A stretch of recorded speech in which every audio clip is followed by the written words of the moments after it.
Okay, I hope everyone can hear and see us. This is us going live. We don't have too many people up. We've got, looks like Tracy's in the chat. Hello all. Hello, Tracy. Yes, hello. If you guys can hear us, if you can just put a little number 1 in the chat, that would be amazing. So we can just make sure that this is going the way it is supposed to go. But good morning. It says we're live. Good morning, everyone. Welcome. It's Sunday morning. So thank you for joining us this morning and giving us your time to discuss the latest UAP Congressional Hearing. So that just took place earlier this week. So we wanted to bring back Daniel. We have Daniel Knightley here with us. Hello, and guys. We did an interview. Yep, he did an interview with us just about a month and a half ago. And so we did put a link for that interview in the description. If you missed that, please definitely check it out. It was very informative. And I'm definitely excited to talk with you today, Daniel, about what your thoughts are on this hearing. I actually watched the entire thing. I think it was like 225 minutes long. And of course, the great thing about watching it on replay is you can watch it on fast forward. So you don't have to sit there for that whole time. No, absolutely. Yeah. But I thought it was really interesting. There was definitely some interesting points brought up about it. But before we get started with that, I noticed when we interviewed with you last time, we didn't really talk with you too much about your background. And I think your background is pretty significant. So I definitely would love to start with you maybe sharing with us just what your background is, and then also what makes you so passionate about this topic of disclosure, as we are as well. But yeah, I would love to hear what you have to say about that and share with everyone your background. Sure, absolutely. Just by the way, I've got a live feed on my own TikTok, so everyone in the live can come over to Ethereal Edge on the live as well and watch you on YouTube. So hopefully we'll get some of those people in here as well. Oh, that's great. That's great. Thank you. Questions. But yeah, so basically, I guess my background is aviation. When I was younger, I wanted to join the Royal Air Force and be a part of a team of elite fighter pilots. That was the goal, effectively. But unfortunately, I didn't really pass a lot of the medical examinations, primarily to do with height and some issues I've had with legs and all that kind of thing. So I couldn't really go down that route entirely.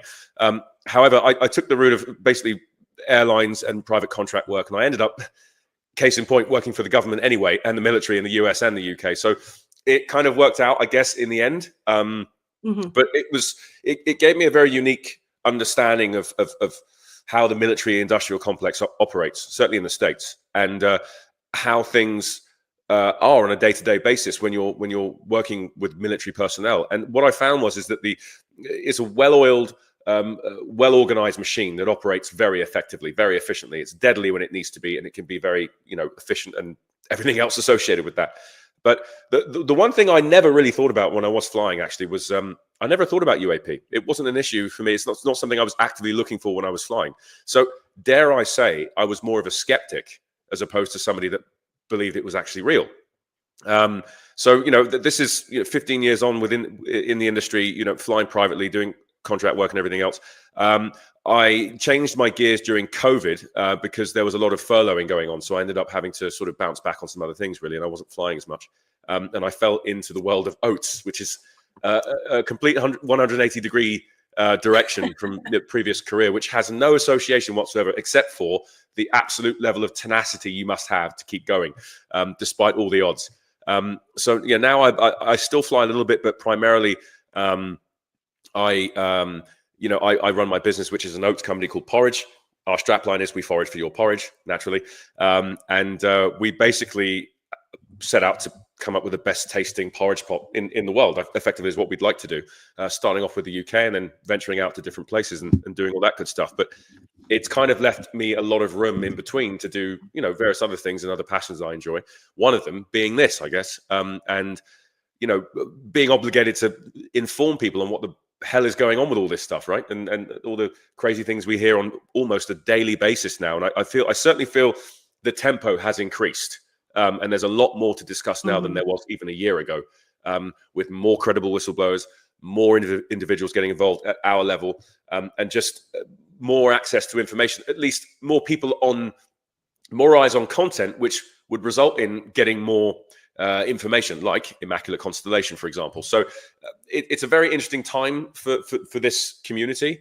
And I think that we really need to press on for as much data as possible so that we can make informed decisions, right? And not sort of go off on a tangent and believe, in some people's cases, the second coming of Christ, which I've heard quite a few times. so we got to be careful with identifying this with painting this with the wrong brush, if you like. Yeah. So yeah, that's I'd say that's pretty much it in a nutshell. Yeah, I think it's interesting when you just said now that when you first became a pilot, you didn't even have this as a thought in your head, because now when I meet people who are pilots, I actually have a friend who was a pilot for UPS.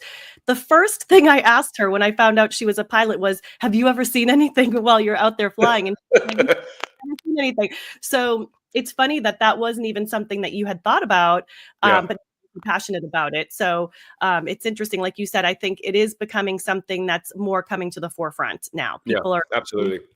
And now that the government is putting a spotlight on it with these hearings, it is definitely something that even people who used to just, chalk it up to being, oh, you people are crazy with your tin hats on. Like now they're like, oh, well, this is interesting. If the government is giving it some airplay, then maybe there's something here, right? Yeah. So it's definitely there's a lot of contradictions going on, and a lot of hypocrisy going on right now, because you're seeing a lot of people come forward, but then you're seeing a lot of denial on the other end. So it's a bit of a strange situation for, I would probably say in this case, the Pentagon and the DoD. They're looking a bit silly at the moment, to say the least. Yeah. I agree. It's funny. When I was watching the hearings, that was one of the topics that got brought up, is like, I think it was Lou Elizondo was saying that, in the beginning they were saying, no, this information is not true. But then all of a sudden they kind of started backpedaling on that and saying, okay, some of it's true. And so then once they kind of open that door, it's like, well, now we have to question everything, right? Because you weren't being honest up front. So now everything has a question mark around it. But let me first start by framing the conversation around who the players are that's involved. So this again was the congressional hearing that just took place on 11/13 earlier this week, and there were 4 witnesses that came forward and took an oath to speak the truth in front of Congress. And that was Tim Gallaudet, who's a retired Rear Admiral in the U.S. Navy; Lou Elizondo, who's a former DoD official, and he also read what his background was as a counterintelligence special agent with the Pentagon; Michael Schellenberger, who is the founder of a public newsletter, and he's the one that brought up the infamous name that apparently is putting everyone on a list called Immaculate Constellation, which I thought was really funny how the spokesperson for the Congress was, when she made that comment, she was like, put me on a list, I guess. Now that I've said the word, I'm on a list. And then Mr. Michael Gold, who is a former NASA official, and he is a member of the NASA UAP independent study team. So these are very credible people that were speaking in front of Congress, talking about what they know, what they've heard, what they've seen. And so initially, just before we kind of get started with talking about this, Daniel, I want to just get your overall opinion on how you felt the hearings went. Do you feel like we moved the needle at all? Was this something that kind of just didn't hit the radar? Because to be honest with you, I don't think I heard anything about this on traditional media, although I will admit I'm not really a mainstream media kind of person anymore either. So I wasn't looking for it, but I have spoken to some friends about it, and they were all like, no, I never heard anything about this. So I feel like it might have been one of those things that kind of just got buried, so that they can say that they did this. But I will say I did feel like the members of Congress who participated were very supportive of this topic. They did seem to be very truly genuinely interested in learning about the information at hand and understanding why this information is being suppressed. So I just want to throw it back to you and kind of get your feedback on that. Yeah, sure, absolutely. I mean, first of all, let's look at the whistleblowers. Obviously, you've got 2 individuals there that were part of the IC, the intelligence community, as well as the US Navy in this case, that were very careful in the way that they presented the information, because I'm assuming that they both still have security clearance of some kind, which they don't want to lose.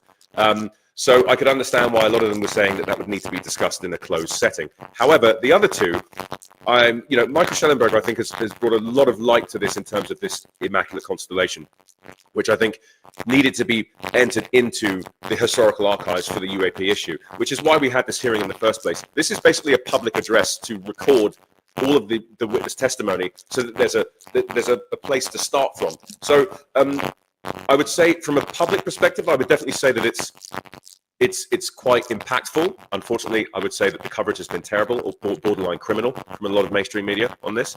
Before I go into that, let me just shine some light on Michael Gold here. So the interesting thing about Mike Gold is that he was also a part of Bigelow Industries, which was tasked by the I believe it was Daniel, sorry, I just need to interrupt you real quick. I think your microphone has a little bit of feedback, or it's kind of maybe a little bit needs to be adjusted a little bit. There's okay, just, is it echoing or is it? There's like this kind of crunchy kind of noise that's happening. Right, okay, I don't know if like the connection maybe isn't tight. And Eleanor is asking, catch us up with who we are just tuning in, please. So Eleanor, what we're doing today is we're just going to do a quick little recap and kind of a discussion around the recent UAP hearings that we had earlier this week. So whoever's in the chat, if you're interested in asking either myself or Daniel a question about this, we don't have all the answers, but we're happy to discuss it and bring your question forward. So please definitely feel free to drop those questions in the chat. So. How's this? Is this better or is it still crunchy? There's still that noise. Yeah, it's like a little bit of, I don't know if feedback is the right word, but John did say it was noisy as well. So just want to make sure that that people can hear. Okay, now you're on mute. How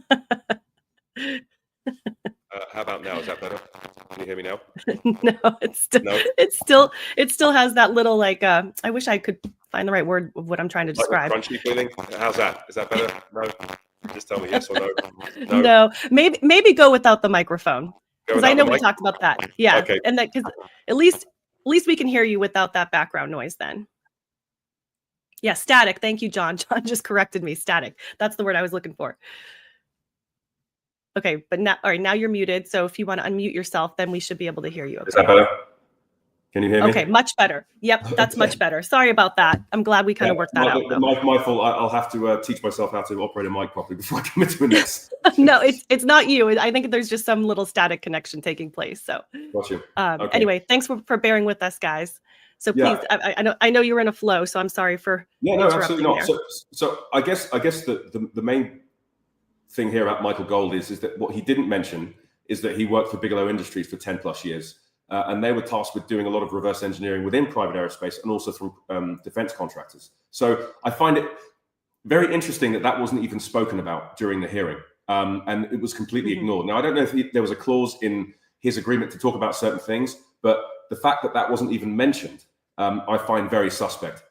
Also, as I said before in my video coverage of this, Congressman Burchett did warn us about people that were groveling for money, in the sense that all Mike Gold seemed to be doing, as opposed to being a whistleblower, was just talking about money that needs to be allocated to NASA in order for them to research this and to look through their databases. That is something we've been warned about in the past, and it's something I think we need to be very aware of moving forwards. And they don't need any more money. What they need to do is just release the file. So overall, I think that as something that's put into the archives, I think it's very important. I think the coverage was very poor. Once again. Mainstream media simply does not want to touch this, despite all the overwhelming evidence coming forwards, including the 7 whistleblowers that we have now that have now gone into the archives. But overall, I just found it a little bit disappointing from my perspective, given I've been on the ground with this almost every day. And we need a lot more now. So if this is the level that we're going to be dealing with in terms of what they're going to be testifying towards, then we're going to need at least 10 more of these to get a substantial movement on that needle, basically. If it's going to be this level of sort of transfer of information, effectively, is what I mean. Right. I agree. I was wondering the same exact thing. I was thinking we're moving at a snail's pace here with this information. I mean, they're at the point where they're still asking, where can we find out more information? And it's like, are you kidding me right now? Like there's so much information to be had. It just shows either the lack of interest of pursuing the knowledge and finding the information themselves, or there's a reason why it's not being brought forward. So, I mean, are we doing all of this in vain was what I was thinking. Like all of these meetings that we're having, is it just kind of us spinning our wheels because it keeps us busy doing that while they still are not going to actually allow the information to come forward? That's kind of what I was thinking. Yeah, I mean, I think that's a valid point. However, I think that what they weren't prepared for, and I stand by this, they weren't prepared for the onslaught that is social media. And they simply cannot track thousands of people that want to cover this story on a daily basis. They can't do that. It's impossible. And you certainly can't silence them either, because there's just too many of us now talking about this. I think we've passed the point where this is no longer just a fringe topic that will go, disappear into the shadows once more. I think it's definitely out to stay. I don't think it's going to be shoved under the rug anytime soon. There's too much compelling evidence. There's a lot of good reporting from certain individuals. Chris Sharp did a fantastic piece in Liberation Times the other day, which was fantastic to read, which talked about a decades-long situation amongst some of the three-letter agencies that have been dealing with this for a long time. So overall, I think we've definitely got the momentum. We just need to maintain the consistency now until we can bash down those doors. That is disclosure, basically. Right. I agree. And one of the things that came up that I thought was really interesting is the difference between bringing this information forward and having the transparency of that, because that's obviously an important point. And a lot of the congressional representatives seem to be very pro-transparency. They kept on referencing it. But then a couple of the whistleblowers actually mentioned, well, we also still have to be very careful as well in terms of how much we bring forward with that transparency in order to stay secure, right? Security is a concern, because if you think about it and we're bringing this information out, we're really opening the door for our adversaries to really know exactly what we know as well. And there is some level, I don't want to use the word secrecy as maybe not the right word, but just protection that we need to have. But that begs the question of, well, then why don't we put these people in the SCIF and allow them to share the information that they need to share freely? Because what seemed to come up regularly with every congressional representative that asked the question, almost every single one of them, it's like, well, I can't speak about that right now, but in a closed setting, I could. So, why are they not doing this? Why are they not putting them in a closed setting if a lot of that is coming out? Well, I think the reason why that's happening is because Lukatsky talked about this. He said that he wasn't going to be testifying in this hearing simply because the level of funds that have been allocated to whistleblower protection is not substantial, which means that if these guys are coming forwards to testify, they're in fear of their life. And I think that they are afraid of these guys hitting them pretty hard once they leave that room, whether that be intimidation tactics or just unaliving them. So, I mean, and that there's a lot of recording, a lot of witness testimony to support that argument as well. David Grush talked about this last year. But Congress really has to come together. Certainly that group of people there have to come together to organize more funds to support these people coming forwards so that we can get more transparency in a public setting and not go into a SCIF. Until that's looked at, I just think that there are some very smart people out there that are whistleblowers that will not come forwards until those laws and policies are put into place. Right. And, Lou Elizondo, when he gave his opening comments, he came out swinging. I mean, he definitely made a few hard-hitting comments. He talked about the fact that we are not alone in the cosmos, and he said that defiantly. The way that inquiries were being made by citizens and media the way it was being handled was unacceptable, and that he personally had been targeted and threatened by the cabal, and that they used threats about taking away their career and their security clearances and even their life. So I think he definitely dropped a few bombs right out of the gate when he was able to speak, not quite as much as the others, but I think he also has probably a little more firsthand experience.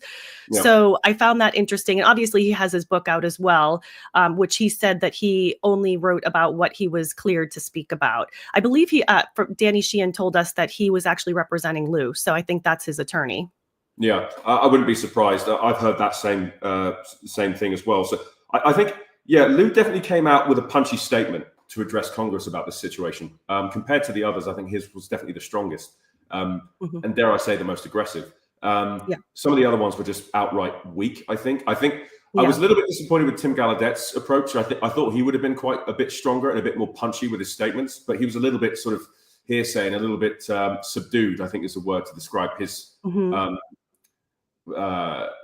approach to this whole thing. And again, Michael Schellenberger, I guess, because he doesn't have clearance, but he's also just an individual private citizen.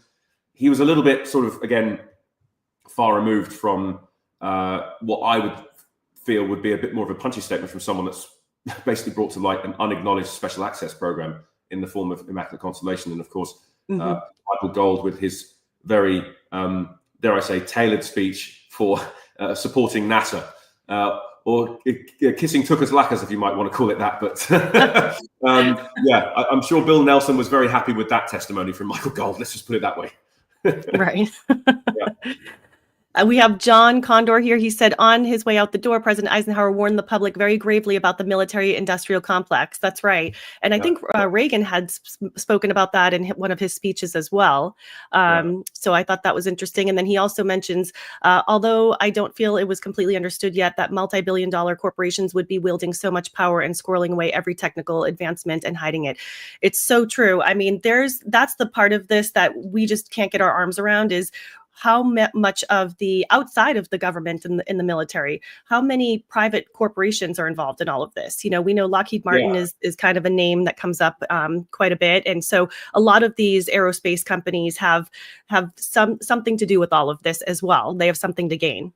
Yeah, no, there's definitely a lot of private aerospace firms involved in this. And it sort of begs to ask the question, you know, when did this transfer happen? Who was responsible for allocating or putting those things into the hands of private industry? There's a lot of people coming forwards now, certainly from my sources at least, that are saying that this was part of the Manhattan Project and it was happening in conjunction with. So obviously we know about the famous case that I believe was mentioned in the hearing, the first, dare I say, crash retrieval that was in Magenta, Italy in 1933. And there was a lot of rhetoric about expediting the process of getting that moved to the States for evaluation. And it was a joint project afterwards, whereby you had German, American, and I think even British scientists working out what this thing was. You know, there've been a lot of descriptions of this, and it was effectively put in the dark almost immediately by the Mussolini regime that was running the country at the time. They didn't want anyone else to know about this, what they found. They knew it was not from here, clearly, but I guess that's where it started, you know, in terms of all the conspiracy theories and all the other things, you know, Foo Fighters and whatnot. But yeah, there's a lot of stuff, I think now, certainly within three-letter agencies, especially the DOE, that they're fully aware of, including sciences that have been shelved, that really should be in standard science books now, that have just been kept out, to stop people from realizing that there are things that we may feel are quite magical or almost sort of surreal to witness that actually exist, you know, and I think that they are fully aware of that. Right. I agree with you. I think I was just thinking back on going back to the first hearing with David Grush. He actually talked about metaphysics and how some of these beings are interdimensional, which I loved that he brought that up, because you, like we talked about this in the interview that we did with you, is you have to make that connection. You know, this is just the starting point, talking about the physicality of it all in terms of, we see the UAPs, you know, the potential ET physical bodies that may or may not exist, right? That's the physical part of it. And so we're just trying to get over the hump of understanding and being aware that exists. Yeah. But then, right, the next step is, okay, well, what exists beyond this physical realm? And that is what I think, you know, that's going to be the next hard thing for people to wrap their mind around if they're not there already. No, because if they're having trouble figuring out that, oh my gosh, what we see in the sky is potentially a UAP, then mind is really going to be blown when they find out what else is beyond this physical realm. Yeah. I think there are two possibilities to this. I think that if you look at Graham Hancock's work with all the ancient stuff that he's sort of unraveling at the moment, he says that we're a civilization with amnesia. I think there are certain elements of what we're discovering now that we knew then, you know, 11,000, 12,000 years ago, before we went through the Younger Dryas. But under these circumstances, maybe they're aware of all of this, and they think it's going to cause some sort of mass panic, which I fundamentally disagree with. I think a lot of people, certainly within modern economically developed countries, can handle this type of information. Right.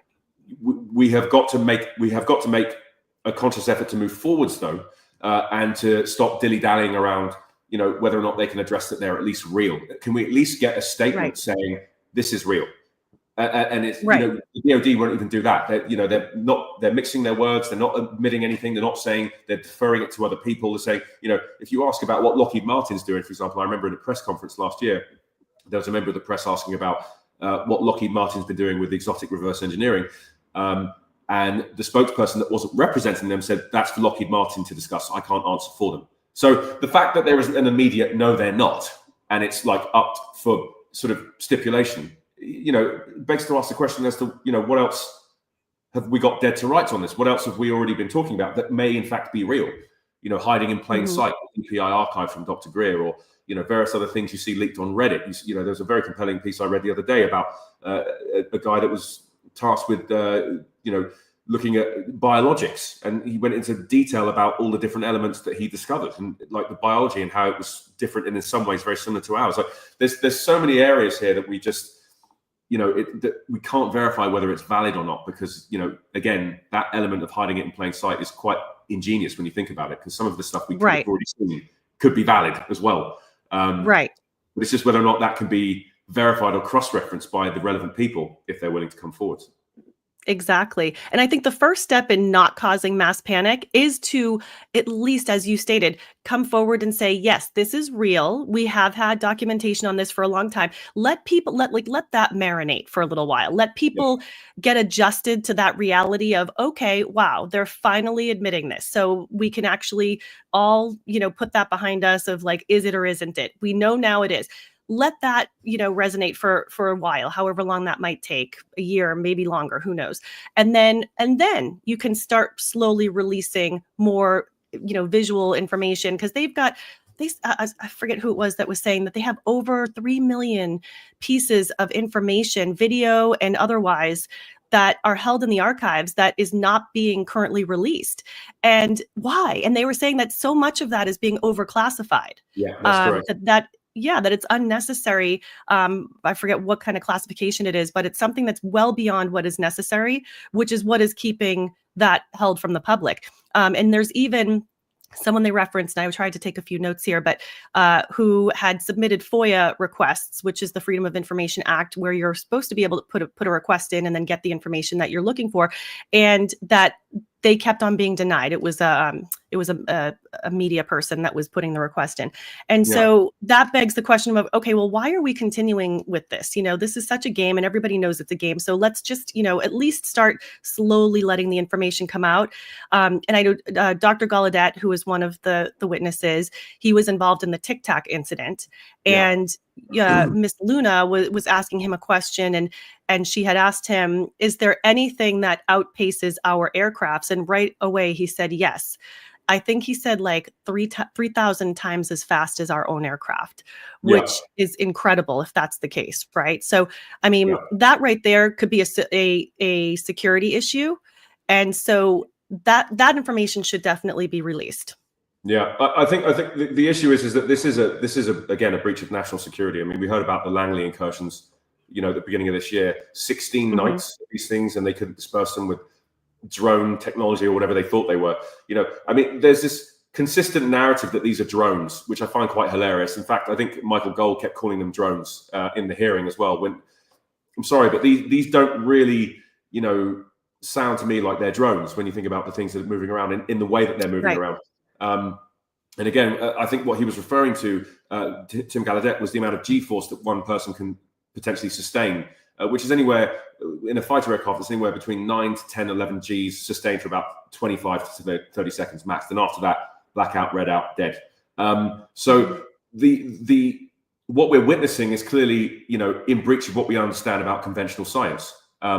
So how many more times will we need to have this discussion in a hearing until the penny drops? Because the public, now that we know this, aren't going to drop this. And these people have very diligently, maintained a level of consistency to keep this information coming forward. So someone has to give somewhere, but it's just Congress also need to grow a pair as well and start asserting themselves and demanding oversight over the executive branch, because they're operating independently right now, and it's unacceptable. It's unacceptable. Right. And I know a lot of these military people that are coming forward, it's like a double-edged sword, because while they are very credible and that's what makes people listen to them, a lot of them have to sign NDAs. So they are limited with what they can say. So I think going forward, the witnesses that we need to start seeing are people that are part of the public, in the public world, but maybe outside of the reach of military, where they don't have to sign an NDA, but they're also credible enough in some way that people will still listen to their testimony. And I think there was a call out for that at the end of the hearing, where they said, we want to continue these talks. We want to bring in more people. And I do hope that they bring people in who can speak openly But again, Yeah. that also brings up the security issue, right? Because then if somebody's speaking openly, they're concerned about being targeted. So it's like, Exactly. it's this like infinite loop that we're stuck in with the whole thing. Yeah, no, that's very frustrating, I guess. But at the same time, there's elements of this that can be discussed, I think, and there are elements that would be a breach of national security. For example, they're not, if they were to release an instruction manual on how to develop, anti-gravitic, propelled devices, that's a problem. But admitting that they are real is not a breach of anything. It's just saying, yeah, it's a real phenomenon. We admit that it's real. We've been dealing with it for a long time. They're never going to come clean and go say something along the lines of, "Oh, we're sorry, we haven't told you." I don't think that's going to happen. I think, what we should do is be diplomatic about it, give them a pat on the back. Well done for providing service to your country, but we're taking it over from here now. We need congressional oversight. We need to address the public. People need to be read in. But again, it comes into that circle of not only repetitiveness, but also applying not just congressional oversight, but also allowing these whistleblower protection acts to come through Congress to be passed, and then to assure these members that they're going to be safe and that they're not going to be, even if they are in breach of their NDAs, which a lot of these guys will be. Because these guys were tasked with either reverse engineering on a compartmentalized program or involved in some kind of efforts to successfully reverse engineer tech. So until we see that dotted line signed and read in to the relevant people that want to come forwards, I think it's going to be this kind of snail pace and these kinds of witness testimonies. Basically, I think it's going to stay this way until we get that sorted out. Right. And when it comes to national security, the other thing I was thinking about too is that we're putting this out on, on a public forum. So people can watch this live all over the world. I mean, I watched it originally live and then I watched the replay as well. But the other question I had was, are other countries doing this? Are they putting out these hearings that they have? I'm assuming they've got their own forms of Congress, in each country, however their political system is set up. And so are they putting these hearings out? Are they putting them in a public forum? Because I know all eyes are on us for a specific reason. I get that. But we are also making ourselves vulnerable by having these conversations so openly, especially if other countries are not. So, how does it work in the UK? I'm just curious. I'll be honest with you. I think this is primarily to do with the Constitution and the way that America has been set up.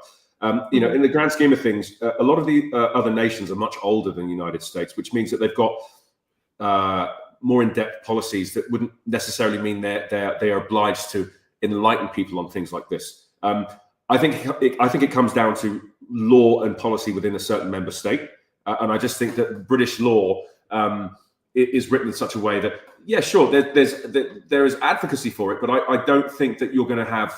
I think the stigma is far higher here than it would be even in the States at this point in time. And all you need to do is turn on the news channel and see their poor coverage of it. I mean, again, within this community, literally, there's less than probably 5 people that talk about this publicly in the UK that have platforms such as myself. Yeah, there's not many. Wow. I think it's cultural as well. I think there are some cultures that just cannot accept this. I think there are other cultures that just ridicule it. I just think the level of stigma in the UK is far higher than that of But America. Do you feel like it's stigma, or is it just that? I'm trying to think of so Ross Coulthart, I mean, with News Nation, right? He's huge and he covers this topic from all angles, and I've watched a lot of his reporting.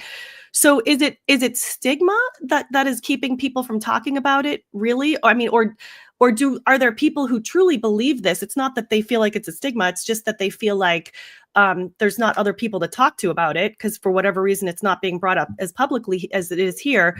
But is that really what it is, or yeah, really it is?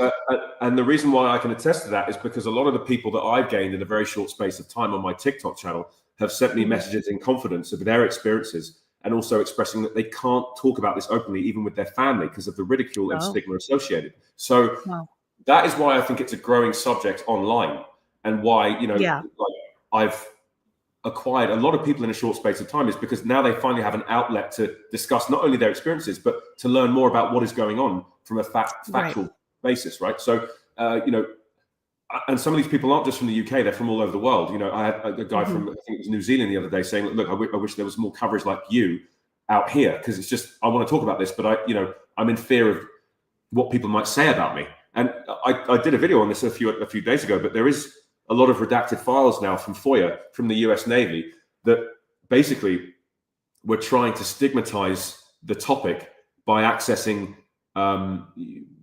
public corporations and various other things. Even Disney Group was involved in this, in putting stigma associated around the alien topic to stop people engaging with it during the 1950s, which I believe came out in 2013, this redacted file. I can share it with you afterwards. But it was on Dean Johnson's page on X, and he does some really good digging on stuff like this. So there's all these bits that come out that they don't address people on. So people have to go through all the archives to find these things, but they're all there. You just got to do the searching.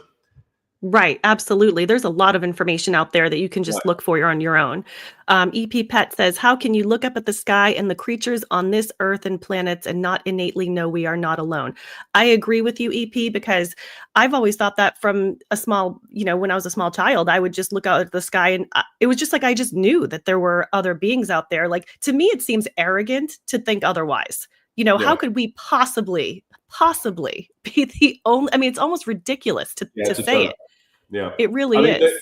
If you look at the size of that, now I might bastardize this a little bit, but I think it's the size of the Milky Way. I believe from one end to the other, diameters around, I think it's 750 or 800 million light years across, or no, sorry, 800,000 light years across. Which means if you're traveling at the speed of light, it will take you that long to get across it. Within that space, you've got billions of star systems similar to our own, probably with Goldilocks planets just like ours as well.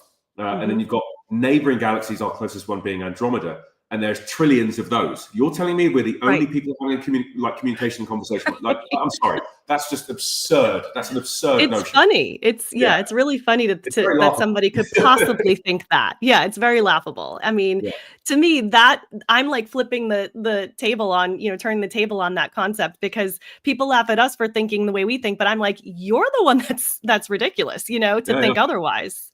Yeah. I mean, it's just so incredibly arrogant. I think some people are just born with the understanding that there's no way it's possible. And I think that's to do with nature, if I'm honest. I think it's a part of evolving as a species. I think you become more acutely aware of your surroundings. Gone are the days where where it's an adventure to cross an ocean. When you look about 200 years ago, or 300 years ago, it was a proper adventure to go across the Atlantic Ocean to go to the New World. It was like, what the hell is this? But now space venturing has become that ocean crossing. So now we're only just discovering and realizing, there's way more out there. You've got the JWST basically dunking on everyone and proving all their theories wrong based on the actual size of the universe as well. It's like, wait, it's actually a lot bigger than we thought it was. Wait, what? Yeah, it's shocking. Yeah. It really is. John just says that's bound to change, though, Daniel, because this topic coming to the fore increasingly quickly and in a very real way that is becoming much harder to ignore. We agree, John. I think, every time you look on, you open up any social media account, really, there's something about UFOs, ETs, UAPs, aliens, people, whether it's just the fascination of it, or it's somebody that had an experience, or, there's so many reasons why people get involved in this topic, but either way, it exists. And for somebody to think otherwise, that it's not real, there's just too much information to ignore. Yeah, no, it really is. And, if it's a reality that we have to be faced with together. And I think that what's beautiful about this whole thing, though, is if you look at the bipartisan effort from Congress, at least, you've got Democrats and Republicans all supporting this movement.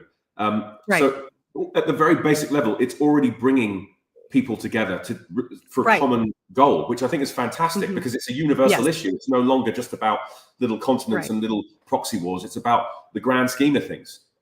Exactly. So I think this entire topic, it breeds a lot of teamwork because, if you look at the areas in which people are covering this, I decided to do TikTok in this case simply because there wasn't enough coverage on there. And there's a huge demographic on TikTok that aren't seeing this. So initially when I started, I was channeling people onto YouTube channels and that kind of stuff to raise awareness for this data that's being released to try and resolve what this is. It's one of two things, whether it's people having sort of some sort of psychological breakdown and seeing similar things and assuming they're seeing these things when they're not there, or it's real. There's no in between here. It's either that or it's not. Like, that's what it is. Right, 100%. And for anyone that's listening, we've got right now 16 people watching. And if you guys have any questions or comments, feel free to put those in the chat. John says here, the very fact that these beings keep coming here every hour somewhere on the globe is proof enough that our idea that the light speed of light is a hard limitation. This is completely untrue. You're Yeah. absolutely right, John. 100%. Absolutely. And Yeah, I then, mean, yeah, the way, yeah, sorry. I mean, the way that we witness these things moving, it clearly is a breach of our conventional understanding of science. They're using something else to traverse across our plane of existence, whether that's Right. going through, traveling through a different dimension and then coming into our plane of existence, or if they are just using anti-gravitic properties that bend space and time to get from point A to point B, which is why Right. they appear to be moving so strangely fast when, by the naked eye. Exactly. I think our scientists still have some more work to do on that, but I think we're on the cusp of figuring that out. I think every single day we move an inch closer. And EP Pet says, the question my partner always asks me is, how can we currently be traveling interplanetary when we are light years away from each other? I tell him our science is controlled. That's right, EP. And that's just like what Daniel was saying, is that, there's so much that we haven't learned or uncovered yet in terms of the science behind it, the technology that is being used. And so we just have to open our mind to what the possibility is, right? Because if we keep ourselves in a box and we stay closed-minded, we will never get the answers. That's the problem. That's what, the overall issue is with this topic, is that it's trying to keep us in that box. But too many of us are kind of venturing outside the box and saying, no, this doesn't make sense. Like, I'm not buying into that anymore. Yeah. No, I'm in complete agreement with that. I think there is a lot of stuff that's been shelved. I think the DOE has a lot to answer for on this, and the CIA as well. That Chris Sharp piece was fascinating read, and I strongly recommend anyone to read that on the Liberation Times. It's such an in-depth piece on what is going on and what basically these whistleblowers or these credible sources are coming forward and discussing. We need more of it, and effectively, the higher the frequency of this stuff, the more that we can get mainstream media to maybe engage on this issue. Because the moment they do, they will uncover whatever's going on, because that's what they're trained to do. Right. But at the moment, I think it's once they're allowed to do it. Yeah, good right point. now, they're not being allowed. Yeah, no, that's very true. Again, and the reason why I think you're also accurate with that is because all you need to do is look back at the Chinese balloon situation. The coverage was fantastic right up until the point when it was time for recovery. Once there was a recovery process, everything went dead. There was no follow-ups. There was no discussions. Right. It's almost as if they were told to stop talking about it almost immediately. It was very odd.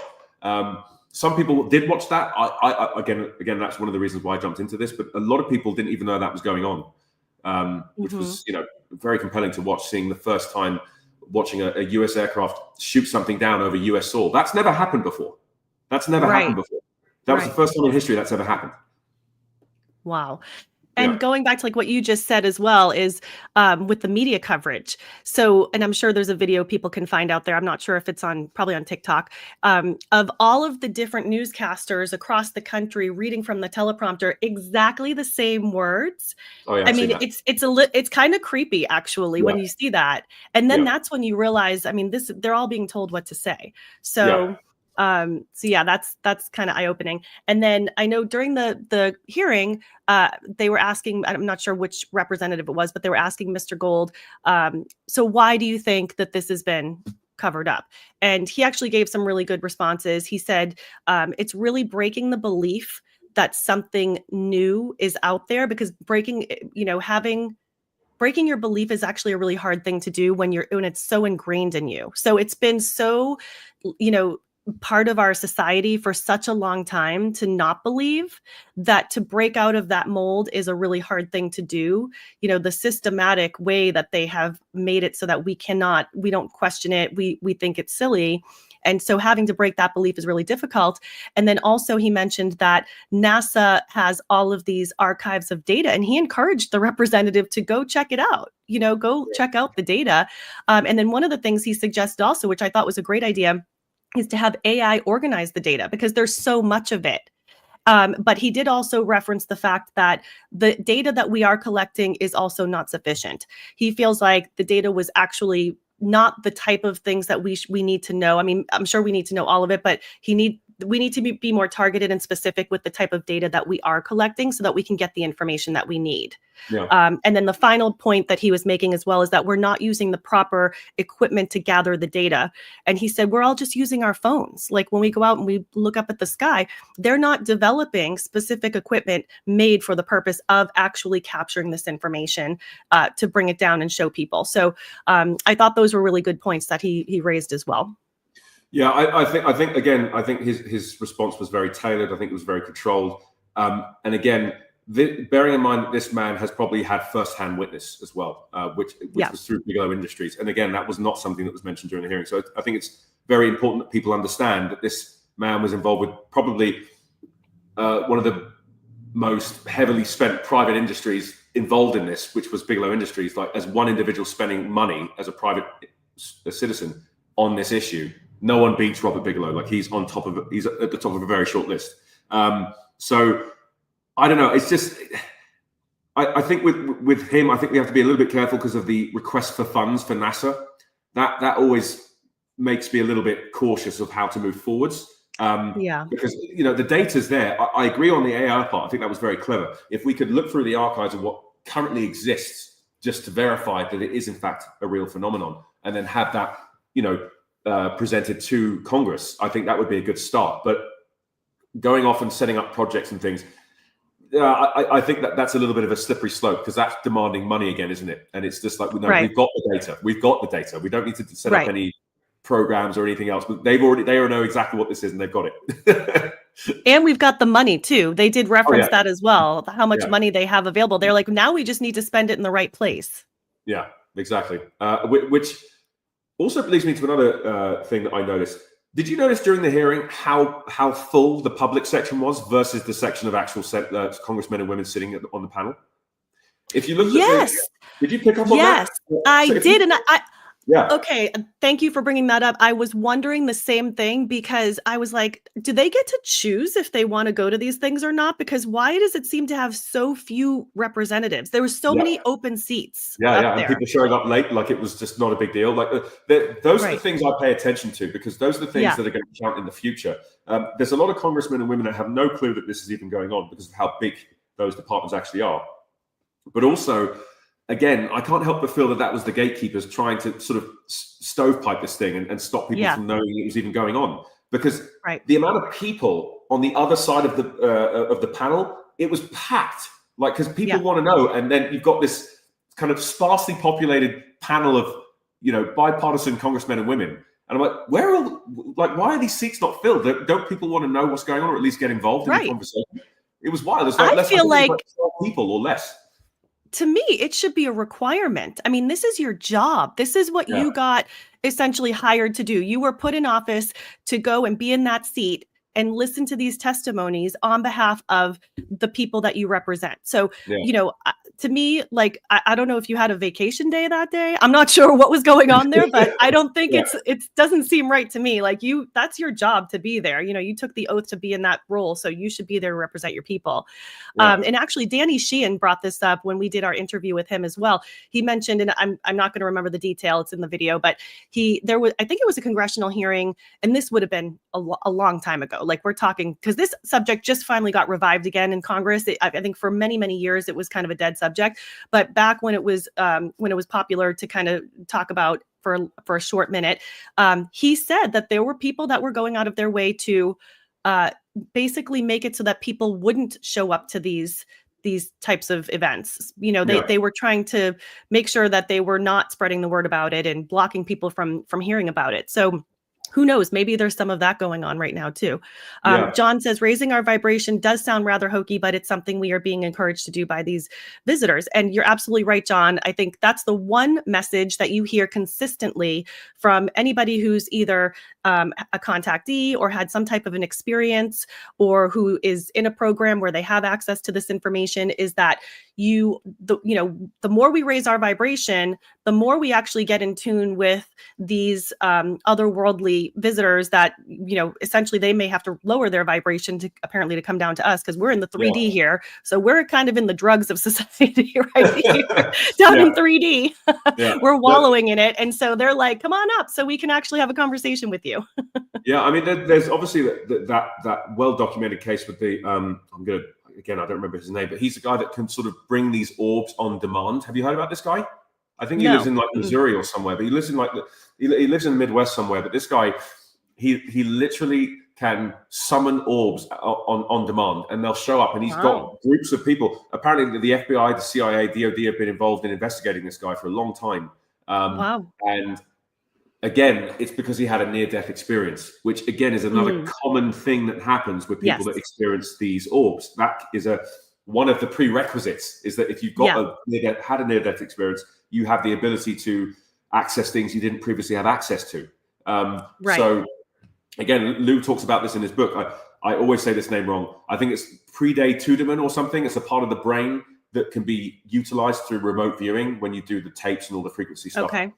It's something that can be utilized like a muscle, effectively, like going to the gym. And once you've got it well trained, you can start doing certain things that you probably weren't able to do before. I mean, that was cleared in his book, and that was something that was redacted from the DOD. So it was very interesting to talk about that, I guess, when you mentioned it. There is definitely a connection, I think, there, like you mentioned, between the NDE experience, and we've also interviewed quite a few NDEers as well, and a lot of them come back with some type of extrasensory ability. They've got psychic ability, something that they actually tap into. And I don't know if that, when they pass over, maybe it cracks open the third eye in some way that allows the pineal gland to open, so that they have these access to whatever this is that gives them this ability. So that's an interesting correlation to make on that. EP says, yes, Tara, so true. Even for those of us who may be more outside the box thinkers, once my mom mentioned reptilians to me years ago, that was one push to think even more outside the box, which is so interesting, by the way, because I come from a very religious family. And even my mother had mentioned one time, which I was really surprised by. I actually just said to her, I was like, do you feel like there's anything outside of this planet? And her only comment, which I thought was still enough for me, was, there has to be. Like, how could there not be? And I was like, good for you. Good for you for having that thought. It's interesting how people cope with this. It's the response you get from, when you provide someone with data on this stuff that they can't refute, it's interesting how certain individuals process this. And I've experienced all of them, from people that are like, wow, thank you so much for telling me that. I had no idea this was going on. And then the biggest one is, why is the news not covering this? That is always like a frequent response. Like, why? Like, what's going on? And I have to explain in detail as to why. But then also there's some people that are just in absolute denial and will refute the facts with I guess some sort of defense mechanism, fight or flight type of response, whereby they said, no, this can't be real. This is disinformation. This is a psyop. This is the government that's actively trying to fake an alien invasion or something. Again, there have been files. Project Blue Book is one that people keep bringing up. So far, I don't think any of the evidence supports that. I just think that it's, even if the timing's a bit off, I just think it's poor transparency from government that has led people to think that that's a possibility in this case. But it certainly isn't. This is really happening. And then the more the people do the research, they'll come to exactly the same conclusions as I have over the past 2 years. It's just a case of looking at all the data and then, working out what's valid, what's not, and watching actions. And even people that keep coming back into the limelight, like the Mike Turners of the world, like the Mike Rogers of the world. And of course, Mitch McConnell as well, who was known for getting in the way of the Schumer Amendment. So you see recurrences in the human condition that can't be ignored. And that's something that you need to follow with this too, is that you can see the people on the right side and the wrong side of the fence already. Right. And what's interesting? I went out to dinner about a week or two ago with some friends, and we were talking, and the woman that was at the table with us, who was a little bit of an older woman, the subject of the podcast came up, and she was asking, well, what do you guys talk about? So I told her, this is one of the subject matters we tend to cover. And she said, so you really think that aliens exist? And I said, yeah, absolutely, 100%. And she said, do you think that we'll ever have contact with them? And I said, yeah, I do. I think we will. And I probably think it'll be kind of soon. Like, I think it's going to be in our lifetimes. And she said, wow. She's like, I don't like that. And I said, why? What's the problem with that? And she said, because I know what that means. It means everything will change. And I don't want my life to change. She's like, I like my life the way it is. And I don't want anything to interrupt that. So I do think that that says a lot. There's a lot of people that feel this way. They feel like it's going to disrupt their life in some way. Oh, yeah. There are a lot of people that are sort of comfortable in their routines and what they've got going on, and aren't really open to the possibility that this is something that would ever happen in our lifetime. I think that in itself is something that needs to be raised as well. There are a lot of public figures within the scientific community that have completely ignored this, and wrongfully so. There are people I grew up with, Brian Cox, Neil deGrasse Tyson, two of them at least. Mm-hmm. They've got a lot to answer for, because primarily these guys went into those fields to discover new life on other planets, right? They took the route of television and media, as opposed to actually, as Gary Nolan said, not really publish anything in a long time, because obviously he's very much involved in this in terms of the special access programs, which I think was on a snippet of James Fox's teaser trailer for his new program that's coming out soon. But I think they have a moral obligation as public figures to address this more scientifically than what has been discussed so far, which I think is very poor. You know, you had Neil deGrasse Tyson saying, well, the next time you get abducted, don't forget to take something from the craft and bring it back with you. I'm like, are you really saying that out publicly? Like, you really think people are going to, like, you know, I don't think people are going to be thinking about that when there's a 7-foot tall being in front of you abducting you, if that is what is going on. It's a little bit blasé and a little bit reckless from someone who's as well known as he is in the scientific community. And Brian Cox as well. Yeah, it's interesting, because I have a very vivid imagination. I feel like I'm the kind of person that I can think, like, if you tell me to close my eyes and I imagine a lemon, like, I can taste that. I can see exactly what it looks like. I see the color, the size.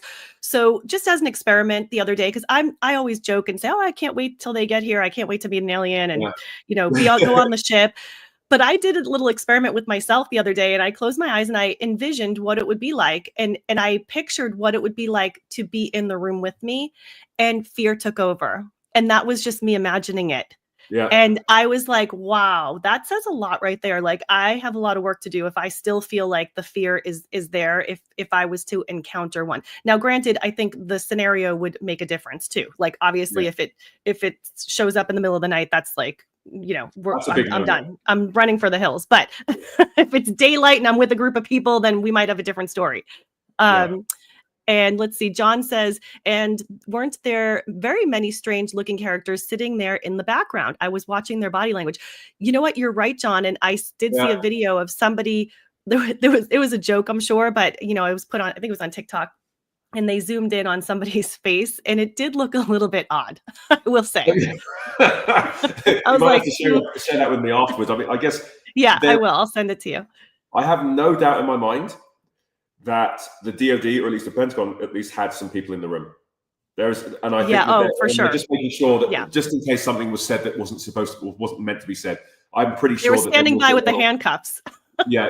Like, we're going to have to take you to your padded room now. I have no doubt in my mind, because again, if this is stuff that is, you know, certainly bringing up Immaculate Constellation, if it's bringing up sensitive information like that, there's definitely someone in the room. Whether they're a man in black or if they're just, you know, a regular agent, I don't know. Right. I felt like his skin looked like a little too smooth. Like, I was just like, I don't know if I feel like that's human. Yeah. Anyone that looks a little bit too pristine, be highly suspect. Right? Although the poor guy is probably just some random guy, and he's like, all these people are talking about me now. Absolutely. John says, I want to be open with everyone on this topic, but I have to keep reminding myself that it still feels threatening to so many people, and in ways they can't even explain. That's so true, John. You know, I agree with you. I think I do hesitate sometimes when I'm out in the world and I'm meeting people for the first time, and this topic comes up because it's connected to what we're doing here with the podcast. And I kind of hesitate a little bit because I don't know how people are going to receive that information. And some people are like, oh yeah, of course there is. And then other people, like, especially if they're very religious, it could go a different way in that conversation. So I hear you on that. Yeah, it's a spectrum of how people receive this information, isn't it? Like there'll be some people that are very open and accepting of it. There are some people that are going to take time to process it. There are others that are just going to be outright scared, and a load of other things as well. But I think it's still the right thing to do regardless. We still need to know about our surroundings. Yeah. For sure. Absolutely. John says they need to stay in their comfort zone. Absolutely. They should feel more of a professional obligation to be more open like this. Yeah. Agreed. Yeah. Which is kind of, oh, here we go. Yes, Nildeep. I want to give credit to way back when, but the more you learn, the more you know. That was like his catchphrase, wasn't it? Yeah. Yeah. I mean, the weird part is, I reckon either they're read in and they're tasked with dissuading, and I think the same with Elon Musk, because he's very much involved with the whole space thing, and he was recently asked about Immaculate Constellation as well as all the USAPs that were being brought up. He had a very media trained response to that, which I found a bit odd for him, because he's normally off the cuff with a lot of his responses, which was a bit strange. So I think that's primarily to do with the fact that SpaceX have contracts with a lot of these companies, at least, or at least defense contractors or whatever else. But I just found that a bit odd. That, with those two specifically, Neil deGrasse and Brian Cox, that I don't think they thought they would be alive when this would happen, which is why I think they're suffering from some sort of denial on this topic. Do you know what I mean? Because they're like, I'm alive and this is happening now? I thought I'd be way gone when this happens. Exactly. Yeah. That's so true. Lady Rebecca says, Farsight YouTube channel just posted their recent roundtable discussion. Yeah, we love Farsight. They have so much good information to offer. Okay. So thank you for that. I'll give them a watch. Yeah, Farsight does they do the remote viewing. That's like one of their big things. They have a whole team of people, and they remote view all sorts of things. They look at what's on the moon, and they come back with a lot of really solid information from their remote viewing. Yeah. Oh, that's awesome. Courtney, I think it's Courtney Brown is the person that runs that. John says, haha, it totally snuck up on them. I'm not sure what that's One of them I was referring to myself as Lurch. John, you're very funny. By the way, guys, for those of you on the TikTok here, just if you go onto Ethereal Edge on YouTube and join the live, please, and ask as many questions as you like. Thank you. Oh, thank you. Thank you. Yes. And whoever's on the live also, please, or even on the recording afterwards, please check out Daniel's TikTok account. Is it just at Daniel Knightley? Is that the way they can find you? Just at Daniel Knightley on everything, pretty much. Yeah. Okay, good. Yeah. Daniel covers this topic in great detail. You do a much better job than I would do, because I don't probably study up as much as you do on this. As soon as new information comes out, you seem to be right on top of it. And I appreciate that. And I know the people that watch you do as well. So thank you so much for being so diligent with all of that information. It's so important. Yeah, I mean, sometimes I can get a little bit carried away, but at the end of the day, we're not journalists, are we? So I kind of leave the passion on this point sometimes, because I think it's necessary to captivate the audience with what is really going on, and to take this more seriously. Again, there's a lot of other channels out there, I guess, that kind of go down the theoretical, and I try to avoid that as much as possible, just because I just think it just sort of adds more flames to the fire. Whereas if you lead with data, people can't refute that. They're like, wait, what? And then they start doing their own digging and their own due diligence that way. It's kind of like almost a bit of psychology going on. Exactly. It's like, I'm going to lead you with these breadcrumbs and then let you do the work. So exactly.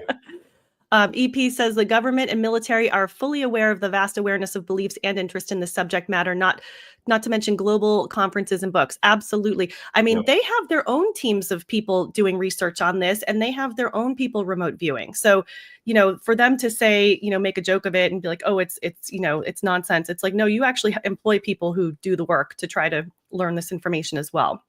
Yeah. No, that's a very valid point, actually. Yeah, absolutely. I think that's, there's a whole other department on the other side of this that we're not even aware of, that are on this every single day. You had Sarah Gam coming forwards recently on, I think it was Matt Ford's channel, who was part of the UAP task force. And she confirmed that, do you remember that jellyfish video that we saw a while back? Yes. Yeah. So she did mention that. She talked about it, said, we know what that is, and it's not a UAP. So what does that mean? It means they know exactly what it is. And she said that that's about 20% of the video and the rest of what that image was. But she couldn't divulge and say anything else. But they said, dead to rights, it's not a UAP. But if it's not a UAP, why would you not be able to say what it is then? Well, that's because I think it's something else that is also of exotic nature, but it's not, because they're being very careful with the wording. Exactly. I think they may be implying it could be a biologic as opposed to an actual UAP. So it could be a biological entity that's moving as opposed to actually a physical object, which is why they were very careful with the wording on that. But they know exactly what it is. And they said that like only 20% of that video was shown and the totality of everything else surrounding it. So if we saw the entire picture, if they were zooming out and we saw everything else, then not only would it make more sense, but it also would confirm that it's not a UAP. So, but she didn't want to say anything else on it. That's all what I found very weird. But they know what it is. The words UAP stand for unidentified anomalous phenomena, which covers a wide array of things, right? That could be, in my mind, that could also encompass a biological entity as well. So that's, So that's semantics. Yeah, I mean, maybe it was maybe it's what they call them URVs, which is successfully reverse engineered tech by private aerospace. That's when they've actually had something successfully reverse engineered and they're actually operating it on their own on their own terms. But maybe that's what it was. Maybe it was a reverse engineered project that they're using that they were testing. Maybe, but she was very assertive on this. She was like, and she didn't say it in a very scared way. She wasn't like concerned or being somber. She was just like, nope, that's not a UAP. Right. We know what that is. You're not seeing the whole picture. Wow, interesting. Yeah. Again, more secrecy, right? I know, right? Like, can't you just tell us what it was? I mean, yeah, I know. Anyway, John says, thank you for coming here, Daniel. You have much to add on this matter. He does. He's extremely knowledgeable. That's why I was excited to talk with him about this and get his take on exactly what he felt about the hearings. And by the way, you guys, if you have questions or comments, just put those in the chat. We're happy to bring them up on the screen here. EP says social media is becoming the voice of the people. We just have to make sure our reporting is accurate, absolutely, and transparent and truth-seeking as possible, a space to learn from the people. You're absolutely right about that. And that's kind of how we are learning right now, is through each other, you know, how we, the fact that we're sharing this with each other. I think it's great to see this, so that how it's brought people together. You know, the sort of the efforts that people are making to sort of do their due diligence on their own terms to try and shine some light on this. Basically out of pure lack of interest from MSM, which is really frustrating. But that's one of the main reasons why I jumped into this. Right, for sure. It looks like we have a comment. Thoughts on what JWT, the James Webb Telescope, spotted heading our way? So I know there was some large object that has been spotted by the James Webb Telescope. What are your thoughts on that? I know somebody, I think, had said that it would be here in like 10 years. Yeah, based on the trajectory. So just to clear up, because a lot of people ask me that, because obviously it's one of my bigger videos that when I started talking about this. I verified some of this information independently from my own people that I used to work with, and that was in the military, that know of this topic and are hearing rumblings. I didn't take that down for a reason. I'll leave it there. But I didn't take that video down for a reason. Also, if you listen to what Lou Elizondo had to say about that when he was speaking to Matt Ford, he clearly said he knows of it, he's aware of it, and he can't talk about it. So, yeah, I mean, those are two credible sources. So I don't want to go into more detail about that, because there are certain things I've been made aware of that I don't think it's the right time to talk about that specifically. But there's a reason why that video has been left up and I haven't taken it down, despite a lot of people trying to debunk it. So, yeah. Wow, interesting. Well, hopefully we find out the truth about that very soon. I hope so. I hope so too. Definitely.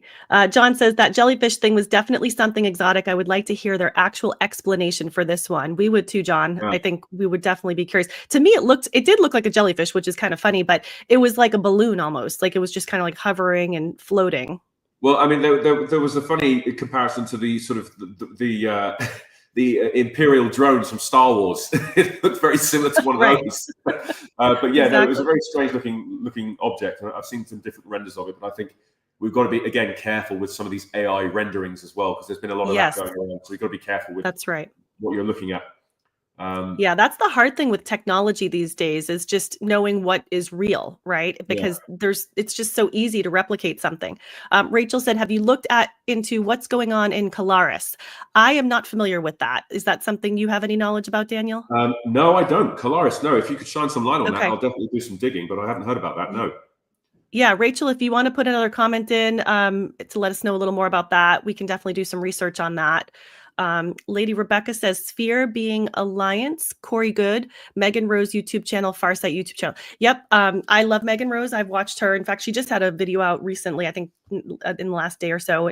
She definitely is tapped into something. I mean, the information that she channels through is, allegedly she has a, like an implant, I guess, that connects her to another being that's off planet.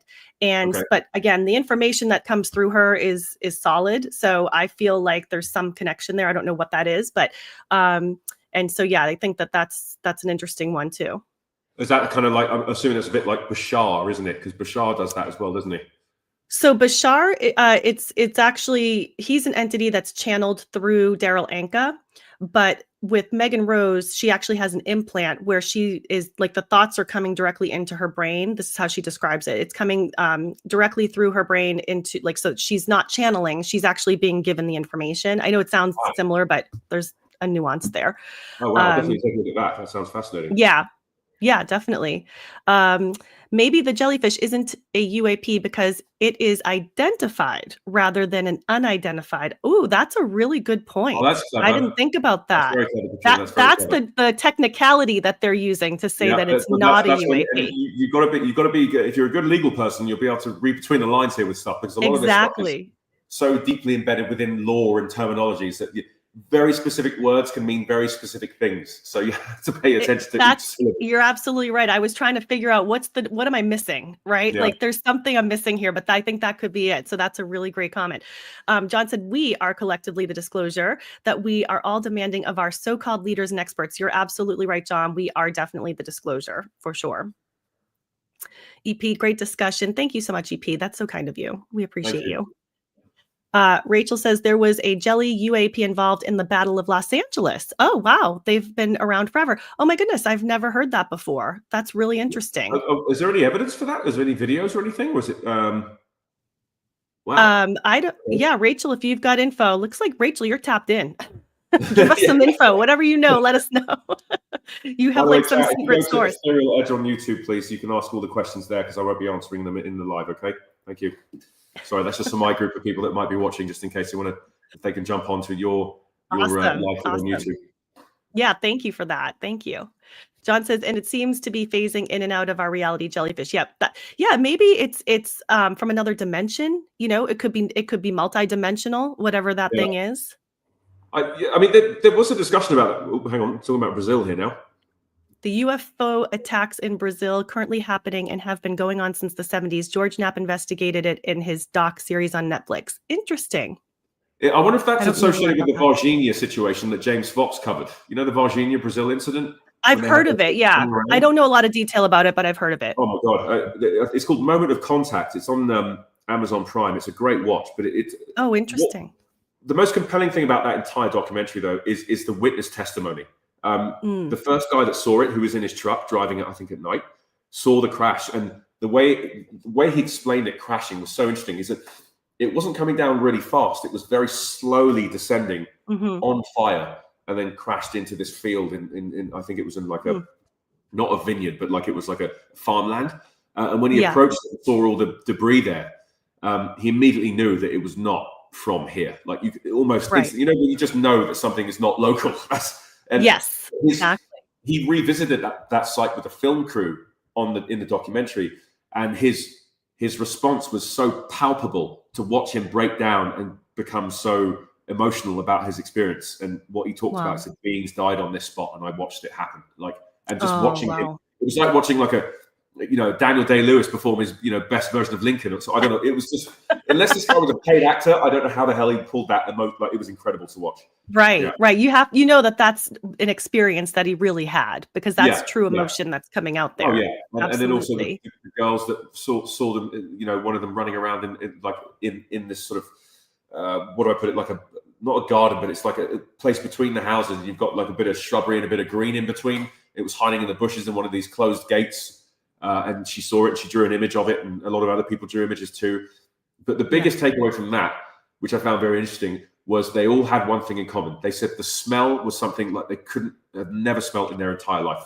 That's what I've heard that before. Sulfur, like sewage mix of, I can't explain, but they said it was so hard to get rid of once they were removed, because obviously these things died.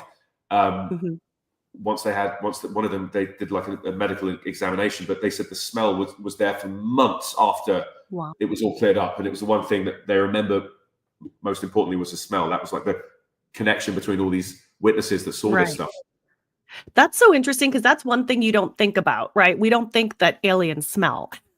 Because, I mean, we don't know. I mean, the anatomy, if you look at some of the descriptions, are very similar to us, except for the anything below sort of below the above the jawbone, but below like the nose and the palate is very underdeveloped. So effectively what they're suggesting is that from, I guess, a lot of research I've done in the past is that they actually absorb nutrients by putting it on their skin, which is why the smell was so pungent that people expressed during this documentary.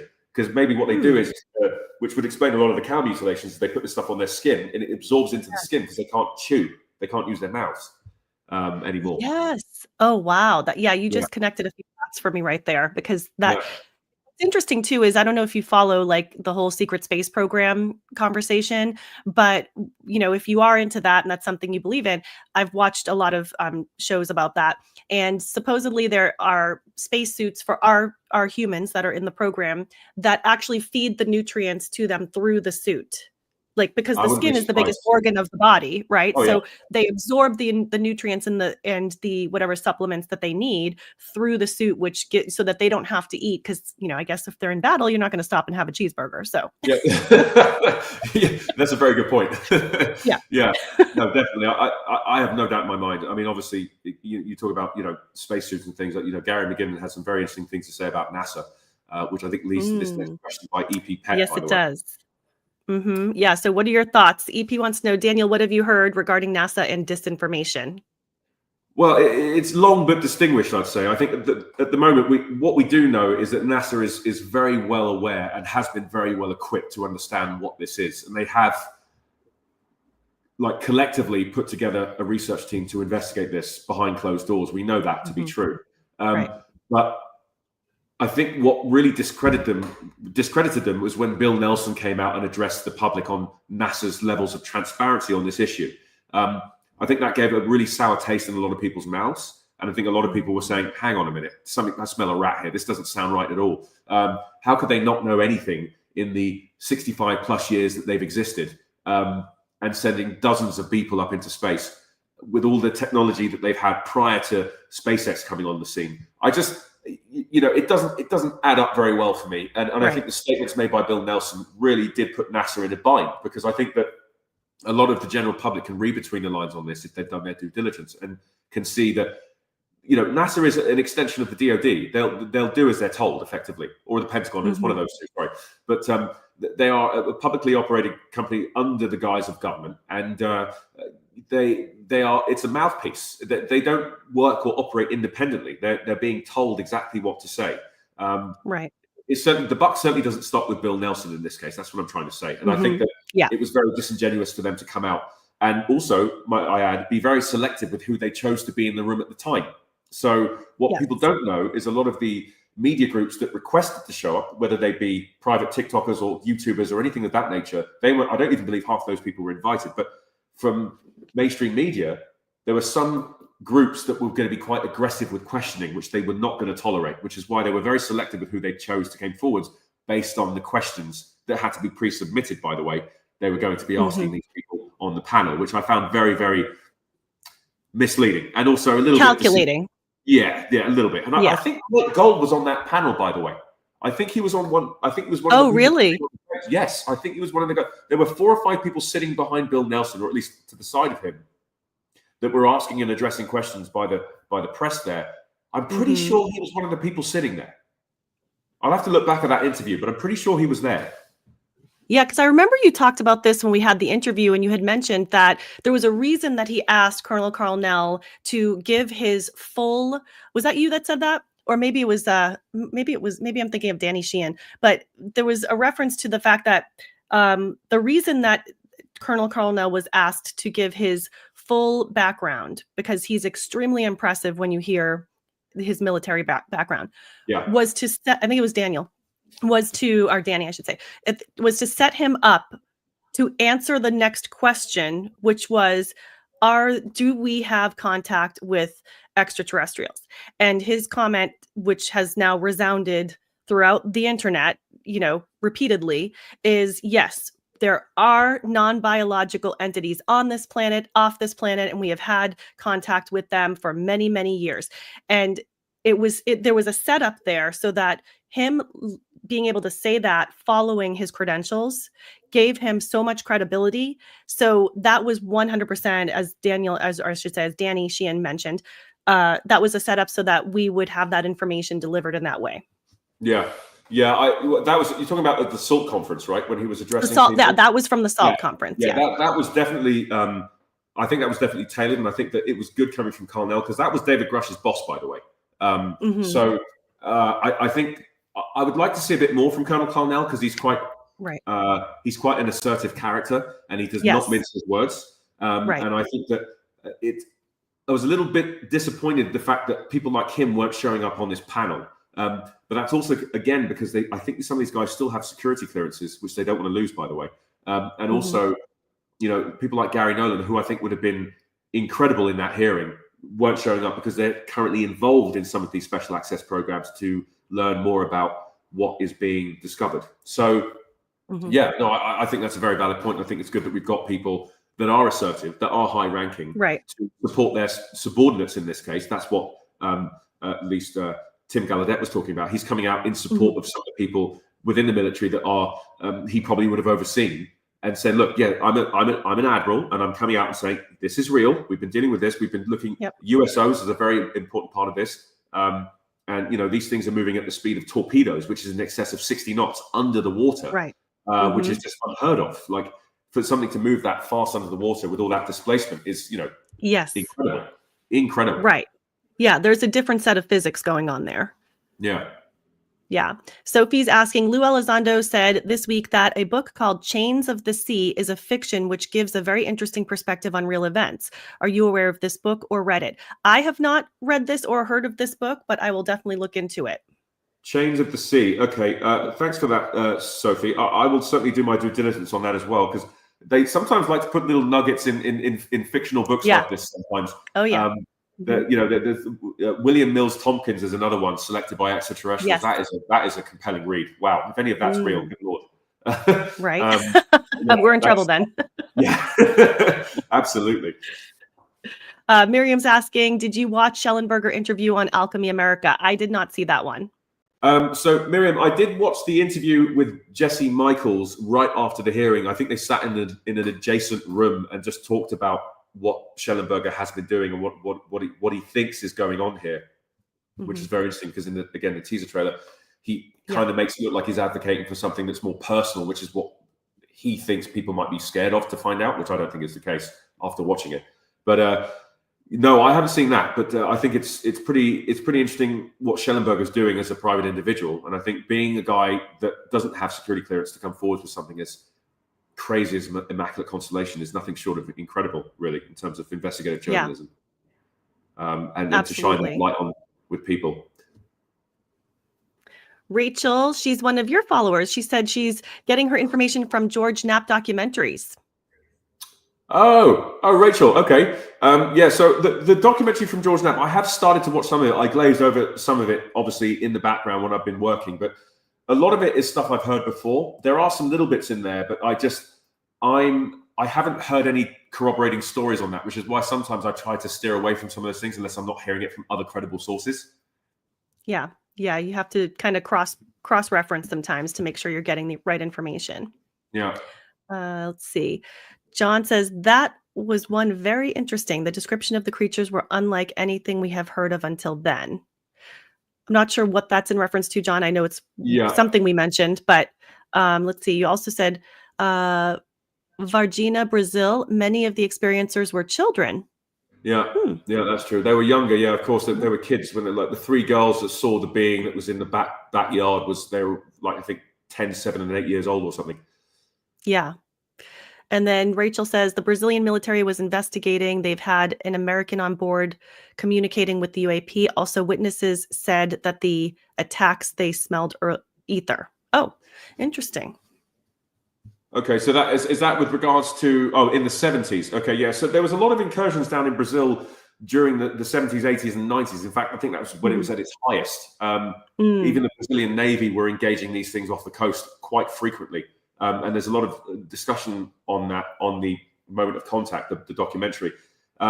They've been very open about what they've discovered, actually. In fact, they're one of the few countries that have been very open, as well as I think Mexico have been very open about what they've discovered as well, and certain other countries within South and Central America. But this is interesting because, again, the ether thing, I've not heard of that before. It's like the smell of the craft or something. I'm not sure what she's referring to there, actually. Yeah, I'm not sure either. Rachel, if you want to put that in the chat, we can bring that back up. And then you also said they're supposedly off the coast of Southern California in deep underwater bases. I've actually heard that same thing as well. I have also heard that from my own sources too, that that there's some stuff going off in the Pacific, because as we know, the Pacific is the biggest ocean, but also it's got some of the deepest how do I put this? The deepest trenches, deepest parts where basically people can't get to. Right. I think Laurentian Abyss is one of them, and there's also the what's the main one that goes down about 6.5, 7 miles straight down? There's a really, really big one right in the center of the Pacific Ocean. It'll come to me in a minute, but I've forgotten the name of it right now. But yeah, I'm not surprised about that at all. I mean, what better place to hide? We've only discovered, 5% of our oceans? So 5% of the ocean. I know, exactly. Yeah. And, a lot of activity takes place right off the coast. I'm here in California, and Catalina Island. I literally, I can see Catalina from where I am in California, and that there's so much activity because San Diego was where the Tic Tac event took place. So it's all right along this coastline. Yeah, I mean, the thing is that you've got one of the biggest Navy bases in the world down in San Diego. Yeah. It's in Coronado, right?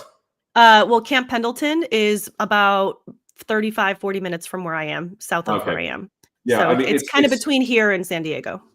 Yeah, I mean, that's basically where, apart from Hawaii was back in the 40s, I'm pretty sure a lot of the Pacific Fleet is there. So it's a lot of these strike carrier groups and a lot of these, big boats are basically, they're all nuclear powered, by the way, which seems to be linked to a lot of incursions with UAP. Yes. And I think for some reason they're attracted to nuclear power. So that's why there's a lot of Navy incursions. There's a lot of stuff going on the oceans that I don't think we even know the half of. I think there's been more discussions over stuff that's going on over land versus at sea. But I think there's equally as much going on over the sea as well. I agree. Absolutely. Sean says, why won't he, I think he means talk about what the James Webb Telescope object, especially if he's trying to get the truth out to the public. I'm not sure who we're referencing there. I think they meant, so effectively, Sean, there are certain elements about that need to be verified before I can start talking about it more. And that's from my own sources. So until I know for certain that is a possibility, I don't want to provide the wrong information for the very reason that you've just asked. So until I verify that, then I don't want to talk anymore about certain elements of that. Just that's why I've left the video where it is for now. Once you're verified, let us know, and we'll come back. Don't worry. And then we'll talk all about it. Yeah, it's just something I've realized doing this. Like, obviously, a lot of the information needs to be cross-referenced before releasing it. Sure. And obviously, the more responsibility you get with the more followers and various other things, I think the more credible the information has to be, so that you don't misguide 100%. On this stuff, which I think is a responsibility we all have to take, really, I think. Absolutely. I was just going to say that's a very responsible way to handle that. So I think that's the right thing to do. It looks like John is giving you the name of an author, George Alec Effinger. So I'm not sure what the book is, but I'm sure we can look that up and find out. Okay, I'll have a look at that. Okay, gotcha. Okay. Do you think the hearing on Tuesday will be another disappointment? I'm assuming you're referring to the past hearing that we just had. No, there's another hearing that I did a video on, actually. There is. We've got a Senate hearing coming up where I think Arrow is going to be present to discuss what they have been doing, which is going to be closed and then subsequently open. So that starts at 2 p.m. Eastern Standard Time on the 19th of November, which I will be covering live on my TikTok. All right, so that is on Tuesday. Yeah. So I don't know if there's going to be any revelations in that one, but these are elected officials that are dealing with certain departments. So this one's going to be a bit more of, dare I say, a bit more of a grilling. It's not going to be as, how do I put this? I don't think that the people on the panel will be as soft with the recipients as they have been with whistleblowers coming forward. So I think they're going to be quite aggressive with the questioning on what's going on with the new guy that's running the show at Arrow, because obviously Patrick's not there anymore. So who are the whistleblowers that will be at the next hearing? Do you know the names of who's going to be there? It's not really whistleblowers. What it is, it's basically to address certain elements of what Arrow is doing and what they are discovering at the moment based on the data that they have collected. So with the new director of Arrow, whose name eludes me right now, I apologize for that. He will probably be addressing senators, because this is a Senate hearing, so it's only senators there. That's going to be chaired by Kirsten Gillibrand, by the way, who's a big advocate for UAP disclosure, who also appointed this person to be the new director of Arrow. So it's going to be very interesting to see, what they will be discussing. Let's hope that we can get some bombshells. I highly doubt it, because it's Arrow, but it'll be interesting to cover it anyway, just so people are informed and ready on what's happening at the moment. Yeah, for sure. John says, you are right about that, Daniel. They don't wish to risk their clearance. Stay in the know. Absolutely.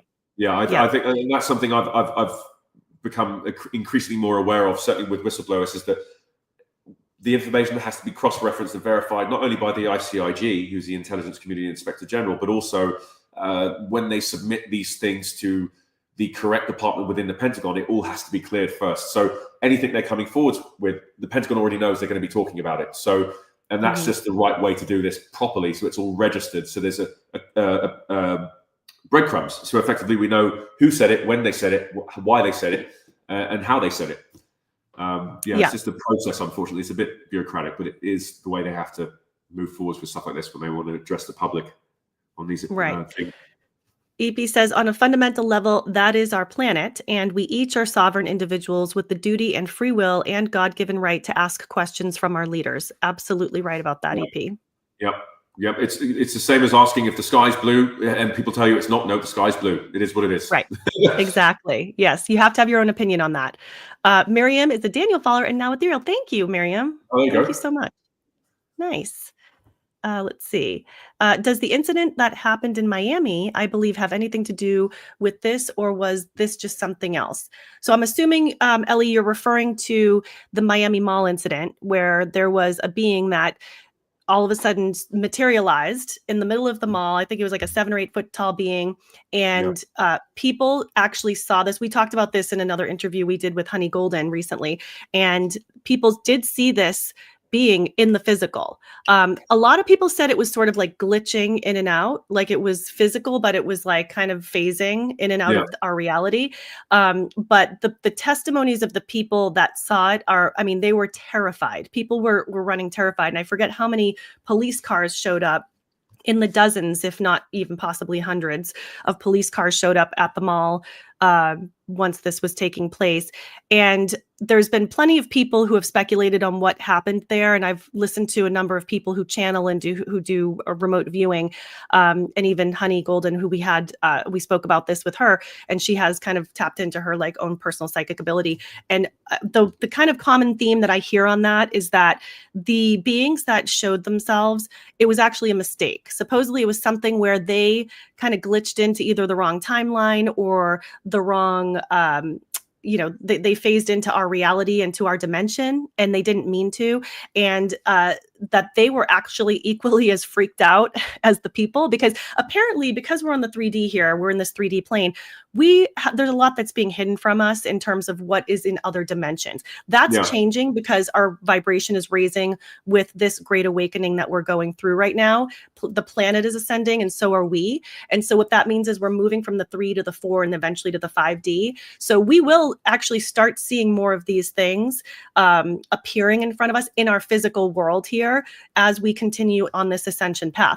And so because we are raising our vibration, they do have to reduce, from what I hear, they have to lower their vibration in order to kind of come down and be on this planet. But I always joke and say that they come here as sort of like a playground, like this is like Disneyland for them, because they can come and watch us and they're kind of shielded by the dimension that they live in. So they can be standing right here next to us and we just don't see them because we have these dimensional shifts between us. But because we are raising and they kind of lowered theirs, they glitched in and didn't realize it. And so everyone started freaking out. And it's kind of one of those things that like the 100th monkey experiment, where if one monkey learns something, all the monkeys in the society all of a sudden have that innate knowledge, right? Yeah. So that once one person visually spotted them and it came into their awareness, their consciousness, that opened the gate for all these other people in that vicinity to also physically see them. So at least that's my understanding of what happened there. I can't say that that's 100% accurate because I wasn't there and I don't know. And I'm just giving you feedback from what I've read and learned about it. So that's my understanding. And I don't think it has anything to do with the other things that we're talking about here. Sophie said, the book is written by Robert Silverberg. Robert, that was the Chains of the Sea? I believe it must. Yeah, yes, because we put that back in there in the chat. So I think that's in reference to that right there. I will definitely. Rachel says one of the victims had reported after the attack where a beam of light pierced her shoulder, the smell of ether. Okay. Yep. Yeah, I mean, the smelling thing is quite interesting, isn't it? I mean, Sean says, I'm in the RAF and I work with my squadron air crew and they have told stories of USOs entering the North Sea. Interesting. Wow. Oh, really?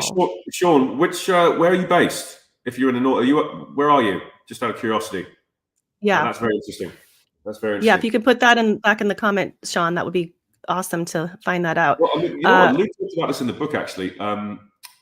Basically, he said that we have, in Britain, we've got the best tracking devices for watching UAP.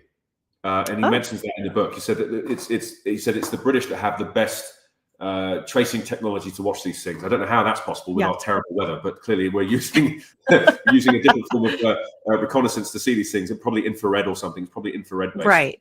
How it's doing things moving around. Right, exactly. EP's excited to learn more about underwater civilizations. Yeah, I mean, I'm sure there's so much going on down there. We just don't have any clue. Yeah. I mean, there's a good movie on this, actually. It's called Abyss. Do you remember it was done by James Cameron?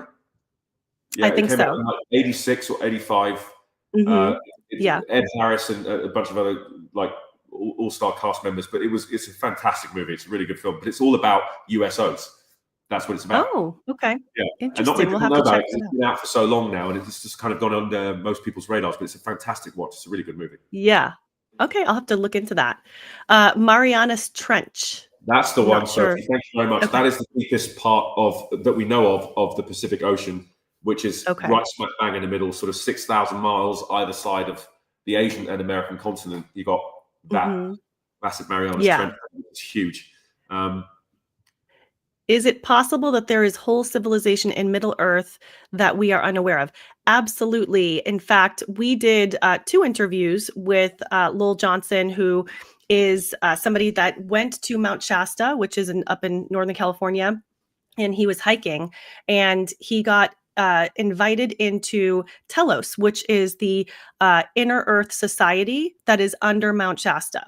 And he shared his whole story about how he got invited in by this being, and he was taken into the mountain, and he explains all of what he saw. He actually sat at a council meeting at a conference room table with them, and they discussed with him the reason why they brought him in, and essentially that he has a lineage to the Lemurians, which is who are the beings that live under that mountain, and they've been there for the better part of, I think we said 30,000 years, and it was back when Lemuria fell. They basically fled to this area because this was like a safety zone for them in some way, and they built out their community there. And they do live in a different dimension, but they are physical beings. So they actually shared with Lowell that they were waiting to have Earth and her people, us, raise our vibrations enough to where they can come out from inner Earth, because they live at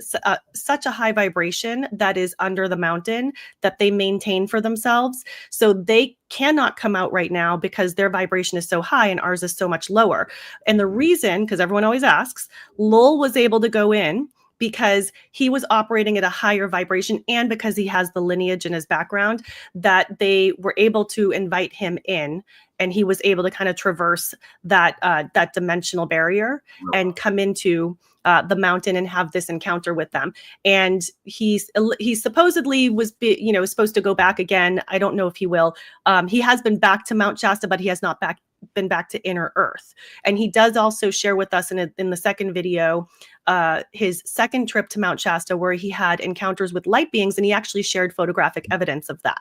So if you want to check both of those out, they're fascinating stories. I think those are our two best videos we've done yet, because people are just so interested in inner earth. It's just such a fascinating topic. Yeah. But suffice it to say, they want to wait. They're hoping and waiting for the day that we raise our vibration enough, because they want to actually come out and interact with us, and they want to help us kind of bring on the new earth as we move forward in this awakening process. So that's a long answer to a short question. Where is that mountain, by the way? Is that, what continent is that on? Oh, Mount Shasta's here in California. Oh, it is? Oh, wow. Okay. Yeah. Well, yeah. It's very popular. I mean, so many people love to visit there. It's a beautiful, I've never been there. I would like to go someday, but it's supposedly very beautiful. And there's several mountains there, but Mount Shasta is kind of the popular one that everyone goes to see. Yeah. Sean says, okay, that makes sense. Thank you for that. John said, thank you. So Daniel, everyone's asking, do you have a YouTube channel or a Telegram account? No, I currently don't at Tug of Light. And the reason for that is because I wanted to have a presence on TikTok primarily, as there's a lot of people that need to be read in on that platform. I think YouTube is very well covered. So I don't really want to be stepping on other people's toes. So that's why I chose to be strategic and just stay on TikTok for now. But I don't think you'd be stepping on anyone's toes, because everyone has their own flavor that they offer, right? But, I understand the reason that you want to stay on TikTok is so that you can, have something for that audience. So that actually makes a lot of sense to me too. It's also, it's very easy to get like information out quickly as well. I think with YouTube, it's a little bit, I mean, YouTube have made it easier if you want to do things from the phone. But if you want, primarily, if I was to go on YouTube, it's more of a presentable setting, which means I'd want to set up like a little, sort of almost like news room, kind of make it look proper. I'm just that way anyway. I want to do it properly all the way through. Yeah, it is a little bit laborious, I have to say. It depends on what format you go with. I mean, we do edit our videos, and then also we do previews before the video, which honestly, just doing the editing for the preview clips takes even longer than it takes to edit the video. So, it can sometimes take like 10 hours to edit a video. So I don't think people realize that sometimes there's so much work and effort that goes into all of that. Yeah. And then creating the thumbnail and all that fun stuff. But it's very rewarding, and I enjoy it. And I love bringing this content to the people, and, hopefully people appreciate that. But I also understand why you like doing the other format too. So. Let's see. Tug of Light says, I heard the chemtrails are for tracking USOs. I've never heard that before. I mean, I do believe that there are chemtrails. And to be honest with you, the one reason I really believe this is because one day I came out of my house, and I wish I have to find this picture somewhere. I took a photo of it. I don't know how you could deny this, but the chemtrails in the sky right above where I was living were crisscrossed pattern, but with like a perfect, imagine an asterisk, right? Like an X and then a line in the middle. So it's like completely X'd out. Yes, it's like a hash, and it was very strategic. It wasn't like random X, lines here and there. It was just like X, X, X.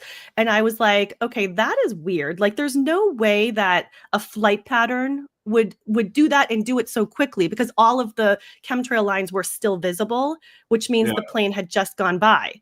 So it just, to me, that was, I think that certainly over Los Angeles and Southern California, there's a lot of air traffic there, because you get a lot of traffic that's coming from Asia into North America and also from Europe. So it's a very, very, very, very busy airspace, of which I've flown over a lot of. But I mean, I wouldn't be surprised if there was a lot of traffic in the area. Sometimes it could be a coincidence or not, but I need to see that to sort of give my own evaluation. Obviously, given my background, I'd like to see that. But what are your thoughts on?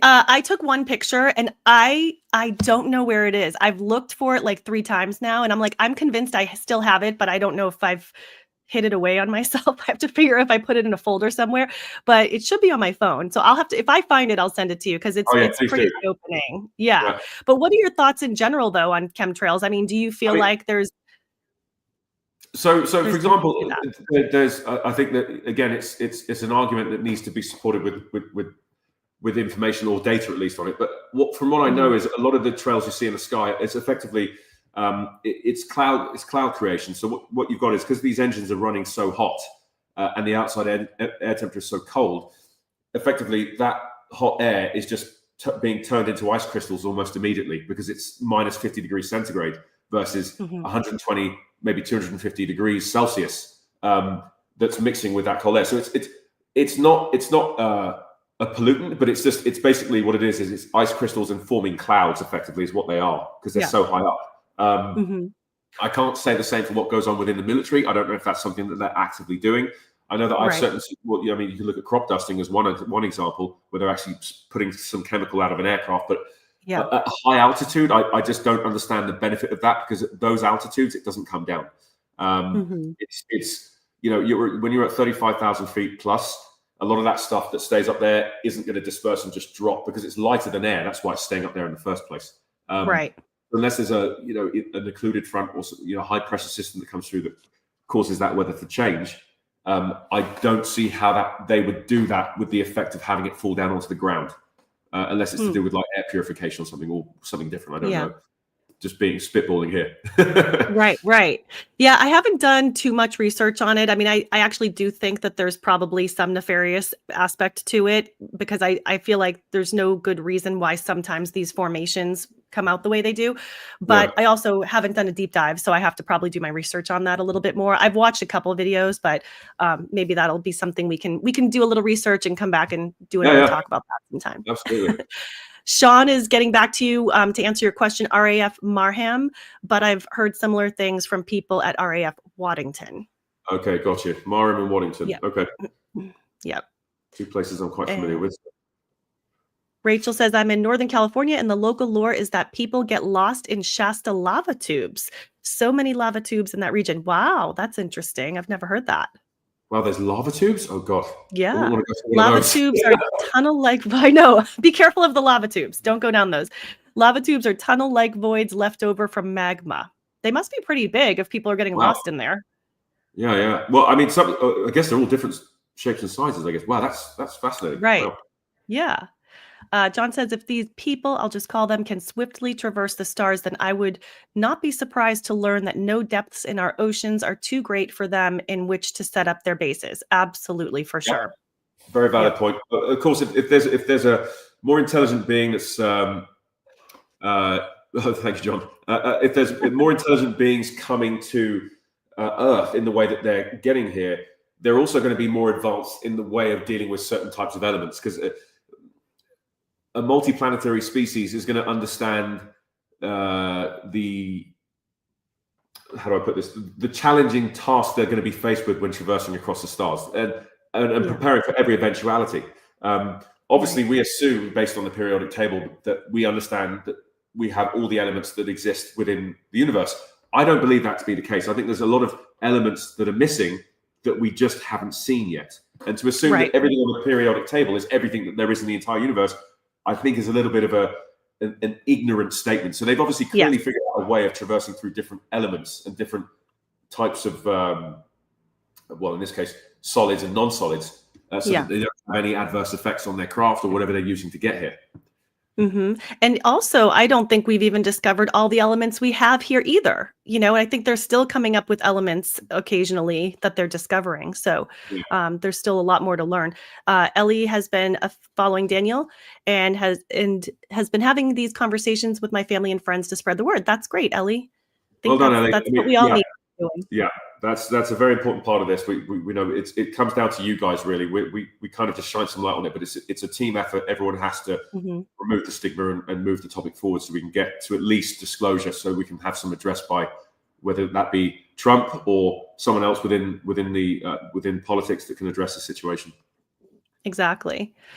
Cryan talked about the Pleiadian star mothers who left Lemuria Kauai, Hawaii was raised up from a magma pocket, then sunk. They left and spread out Canary Islands, Shasta, etc. Oh, that's interesting. I'll have to look into that because I do follow Cryon. I like what he channels. Oh. That's interesting. A lot of stuff I'm learning for the first time. I'm writing everything down. So that's good. Good. Yeah, it's you know, we all learn as we go because there's things I haven't heard of either. So Becky says, my dad works on oil rigs offshore North Sea. He has footage of a flying shape that cannot be explained. Wow, that's interesting. Becky, could you share that with us? But I think I've seen Becky on my TikTok a few times. Correct me if I'm wrong. Yeah. But, if you are, just please DM that to me, please, and I'll have a look at it at some point when I get through all the messages. Yeah, that would be interesting, huh? EP says, research, discern, operate from the heart, meditate, visualize the future you want to see. Now is the time. We are at an important precipice of our times. No lie, no joke, truth, peace. Absolutely, EP. I think everything you said there is what we need to be doing for sure. Well said. Yeah. I remain skeptical on the subject, John says, since when did ordinary jet contrail become chemtrails? Well, again, I don't know. I still think there's something to it, but I don't know enough to speak about it. So I do have to do more research on that. I will say. EP says, anyone know the initial onset of chemtrail implantation and weather engineering? UFO ships tend to power up in thunderstorms. No joke.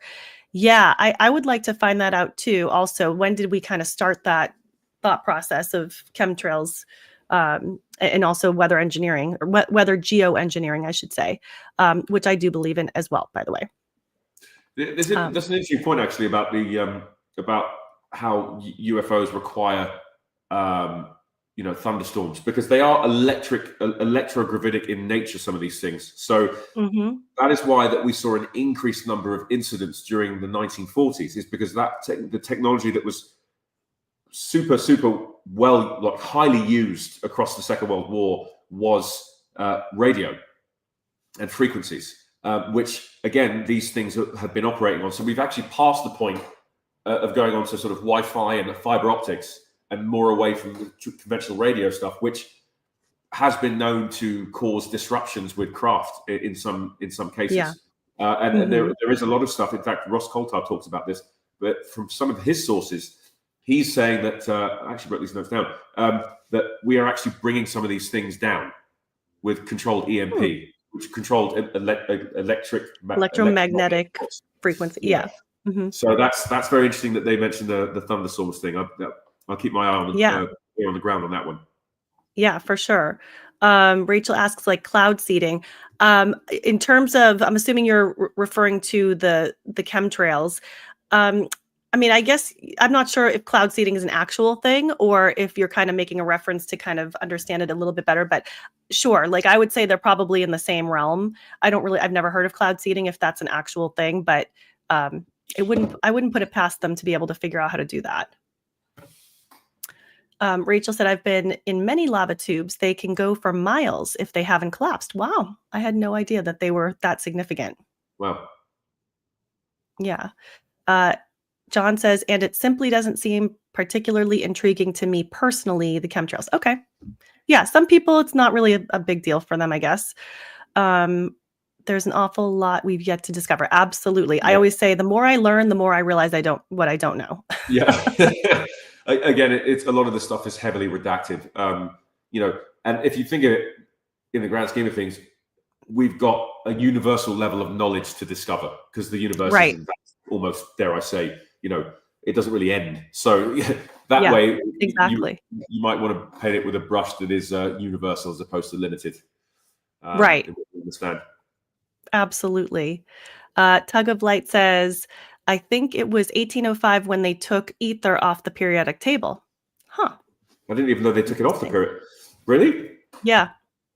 Yeah. One more thing you got to research. Yeah. Every time I hear something I'm not sure of, I'm like, wait, what? Let me have a look at that. Yeah. We'll have to look into that one. Miriam's asking, Tara, have you tried the gateway process? I have not, Miriam, but I have heard of it. So it is something I will maybe do a little more research on as well. But I've definitely heard of it, but I've not tried it yet. If you've tried it, let us know. Well, I think that Miriam, I'm not sure if we've spoken before, but yes, I have. I've done if you're referring to the gateway tapes, yes, I have done that, and I subsequently stopped because of the things I started seeing. So it was a little bit of let me prove to see if it's real or not. And I did it for 6 months, and I started seeing things, and I was like, oh wow, so it is legitimate. This was obviously based off FOIA and redacted files from the CIA gateway tapes that they used during the Cold War, which Lou Elizondo also talks about in Imminent, where you learn how to remote view with Robert Monroe, who is the founder of the Monroe Institute, and effectively by using what I can only describe as the weirdest frequencies going through old headsets, because you can't use the one for noise cancellation. It was the strangest experience I've ever had when I first tried it, and then continued to do a tape or two every day for the foreseeable future for at least 6 months. Do you use binaural beats with that?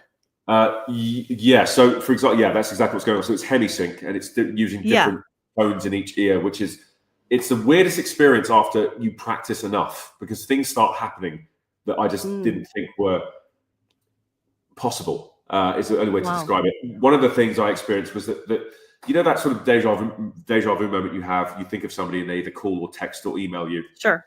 Or you see them physically. That was happening about, on average, and I used to write it down, about 12 to 15 times a day when I started doing it. That was the first thing. Then after that, I was able to get answers to questions I had in my head. So I was able to get immediate responses on things in the future or things in the past, or just anything I questioned. I was getting these responses, but it wasn't me. So I didn't know. It was really freaking me out. How do you know it wasn't you? Because I heard it was what can only be described as a very different voice in my head that was not my own. Oh wow, that's creepy. Yeah. So I at that point I started to dial down the practice, because I was like, I don't know if I'm ready for this yet. I wasn't prepared to hear anything. And I've spoken about this at length on my lives before, but it wasn't something that I thought would ever happen to me. And then when I started doing them, all these things started happening. So well, maybe you need to do like a protection before you begin that process. Like, protect your own energy and only ask, your higher self for what's in your highest good to come through, so that you know that you're not going to tap into something else. There was a process though. Every time you started, you did do like an energy bubble to protect yourself. But it just wasn't something I was expecting. I wanted to disprove it as just a load of nonsense, really, at the first time of giving it a go. But then I started experiencing these things myself, and I was like, wow, so this is a real redacted file. This isn't disinformation. This really happened. I read a lot about Joe McGonigal, who was, the first guy to do it. And Robert Monroe, and of course, there's a guy called Sean. I can't remember his name. I can't remember his surname, but he was also on a podcast with. I can't remember his name either. Is that his name? Sean that's something. Okay. Sean Ryan. That's the one. He was on the Sean Ryan show. Oh yeah. Yeah. But very interesting. Very interesting. If you want to try it, guys, give it a go. See what happens. Did you purchase up the program or something from the Monroe Institute? When I did find it initially, it was on the dark web. It was not available on any platform. So now I think there's loads of copies. They've got plenty of CDs available on Etsy, eBay, and a bunch of other platforms. But I had to do some deep diving to get hold of the tapes. Yeah. Interesting. Okay. Yeah. Wow. I kind of feel like you just did a little commercial for it right there, because it started out sounding very intriguing until you kind of went down the dark side with it. Yeah. No, I think I like to be transparent about my experiences, whether they be positive or negative. And for me, I don't think I was prepared to sort of see all these things happening. And on top of that, listening to Sarah Gam's story, Sarah Gam talked about a being walking back and forwards at the end of her bed one night when she was at home, and I said, I don't want that happening to me. I'm not ready for that yet. No, thank you. I'm not ready for that yet. Thank you very much. Yeah, I've said several times before is that I would love to have my own experience. However, do not come to me in the middle of the night. That's a no-no. That's a no-no. You're not allowed in my bedroom. No. No, thanks. Put it out there right now. Yeah, absolutely. Okay, we have when they decide to destroy all our original bells and majority of the antenna on top of monumental buildings and locations. Yeah, I think I know what you're getting at here. I mean, there's so many, monuments that are erected for nefarious reasons, to kind of capture the energy that is in the cities, especially. So I'm thinking that's what you're referring to, poetry and spoken word with Poetic Angel. So if that's the case, I agree. I think that those things need to come down so that we can live freely and our energy isn't used for the wrong reasons.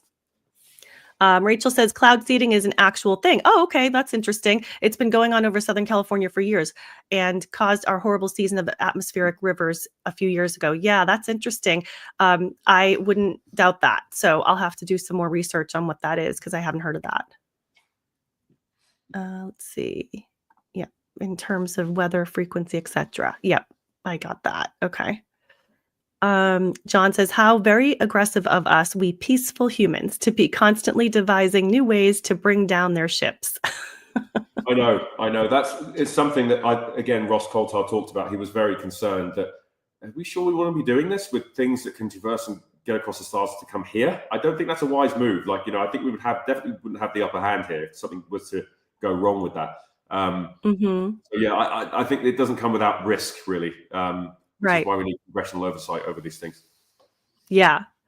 Becky said she'll ask him to send it to her and get it to you. So she said he caught this about 10 years ago, but it has always kept it, and the experience seems to awaken him. Oh, until I saw it, I thought he'd lost his mind.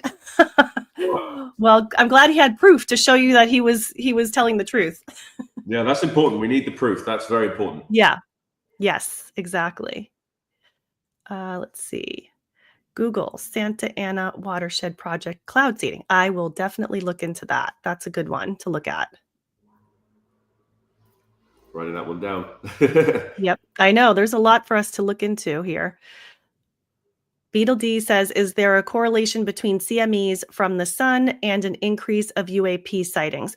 That's a really interesting question. And I don't know how I feel about that because yes, the CMEs are increasing, the coronal mass ejections coming from the sun. I subscribe to a weather, cosmic weather channel, and he's always going over what's happening, like the sun flares that are coming off the sun, which is really interesting because it actually does affect like the frequency of our planet, and it really makes a difference with also how we feel in our bodies. So. Yeah. I don't know the answer to that is my answer for that question, but I can understand why there would be a correlation there.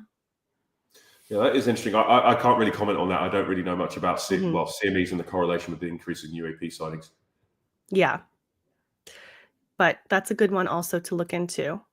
Project Cirrus 1947 is interesting, was about trying to weaken Hurricane King. Okay, I don't know about that either. Let's see.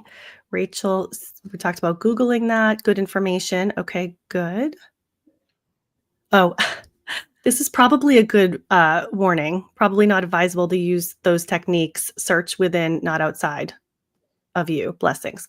Music is, I think, right. Like we have everything we need in our own body to be able to tap into the energy that we need. So we don't really need to do some of these other techniques. But if we're not sure where the technique is coming from or the reason why it was created or the energy behind it, that's where you could maybe get in some trouble with using those. That's very true. Yeah. Okay. So John is saying, and is there a correlation between Earth's fluctuating magnetic field and the sun's increased activity? I would say yes to that, John. But again, I'm not an expert on this, but from everything I've learned, I feel like that seems to make sense that there would be a direct correlation there. I couldn't comment on that because I don't know enough about it. Yeah. Yeah. Rachel would love if you could share that information for what you were working. Yeah, sure, Rachel. Yeah, I can do that. No, absolutely no problem at all. If you DM me, I can send you the information of where to source it and where to find stuff. Yeah, absolutely. Okay. Tug of Light, I'm pretty sensitive to sounds and lean towards tapping into cellular frequencies with my Rife machine. Yeah, I some people, especially these days, are becoming more sensitive to all of this. And so that makes sense to me. And I have a Rife machine as well. But I think cellular frequencies definitely are something we need to also protect ourselves from.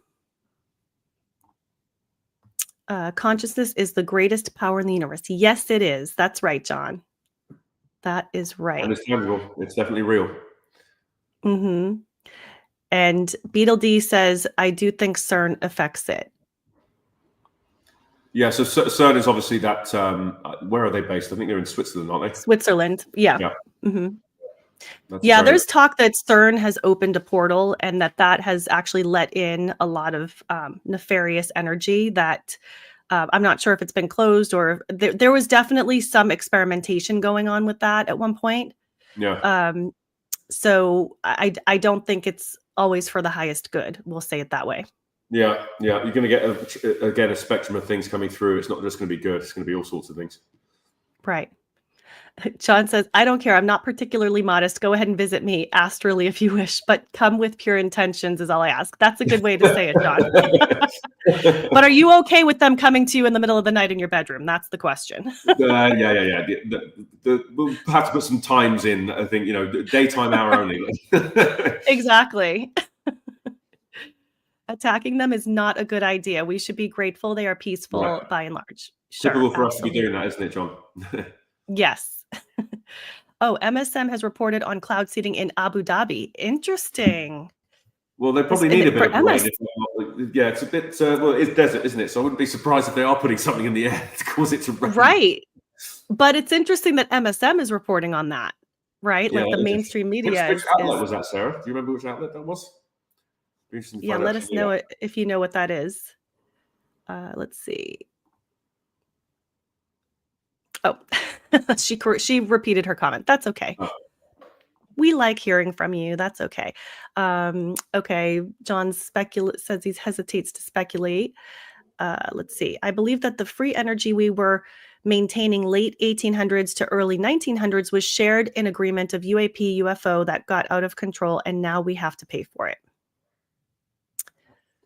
I mean, yes and no. Well, yeah. So effectively, I think you might be referring to Nikola Tesla. I mean, I think he figured out a way of extracting energy from raw space, which again is associated with zero-point energy. But I think the story is JP Morgan, that is now the famous investment bank, was like, no, we need to charge people for using energy. We can't have them use it for free.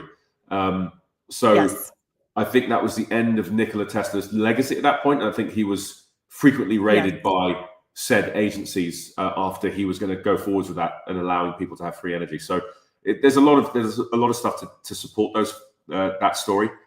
Jesse Michaels did a really good documentary on that actually on YouTube. So I recommend people take a look at it. Mm-hmm.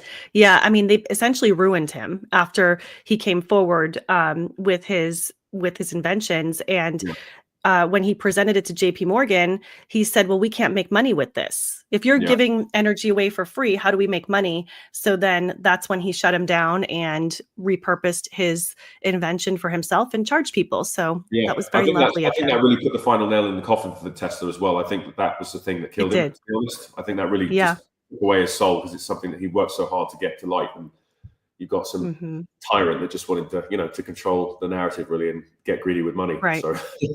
Right. And it's so sad because he died penniless. So it's, how unfortunate for that. Yeah. EP says, as the earth rises in our consciousness dimensionally, we will start seeing through constructed veils. And the sun is an integral part of this transformation. Absolutely. I mean, we're getting all of our energy from the sun. It's helping raise our vibration. It's helping to transmute our DNA. We're opening up our DNA into a multi-strand helix now versus the 2 strands that we were operating on for such a long time. So that is what's raising the level of consciousness. And that is absolutely coming through from the sun, 100%. Rachel says, there is multiple particle colliders around the world doing the same or similar things. I'm sure there is, definitely. Let's see. Oh, so Sarah got back to you. Salt is released. Oh, well, I thought she was going to answer another question for us. Salt is released into clouds by planes, increasing their ability to produce rain. That I'm aware of. Yeah, I'm aware of that. Ashen Forbes has been posting some crazy things, interesting things about 0-point energy lately. We'll have to look into that because I don't follow. Is that a channel? Ashton Forbes. So he's the guy that was talking about MH370 and basically the orbs that were surrounding MH370. Then it just disappeared, and effectively it was real footage. It wasn't sort of fake. That was his claim to fame, really, because it wasn't. It was Mm-hmm. a real image, which is really compelling. Yeah. Tug of Light says Tesla learned the old world Tartarian tech in Budapest before giving his research to Edison. Oh, that's interesting. Yeah, I didn't know that. I didn't know that. That's very interesting. Yeah. I didn't realize he gave his research to Edison either, which would actually make sense considering Edison came out with a lot of the same inventions that you hear that Tesla originally came up with. Music says, hence the blocking of the sun by the trails. Oh, yes. people really like this the trails, huh? The chemtrail thing. It's a thing. that's a big point of interest today. Right? Maybe we should do like a deep dive on chemtrails. If you guys are interested in that, let us know and we can come up with some research and we can kind of go deep on what that is and what we find out. I do wish that we could get beyond this dysfunctional, inadequate monetary-based system. I do too, John. I got to tell you, I feel like it never resonated for me. Like, first of all, it's so unequal, just like you said. But I know, we talked about this with the live that we did with Honey Golden, and we're on the precipice of kind of a change to that monetary system. What that looks like, we don't quite know yet, but there's talk of the QFS, the quantum financial system, and what that might look like. There's also Nasara Gasara, which is a whole nother topic where our loans are going to be forgiven, supposedly, allegedly.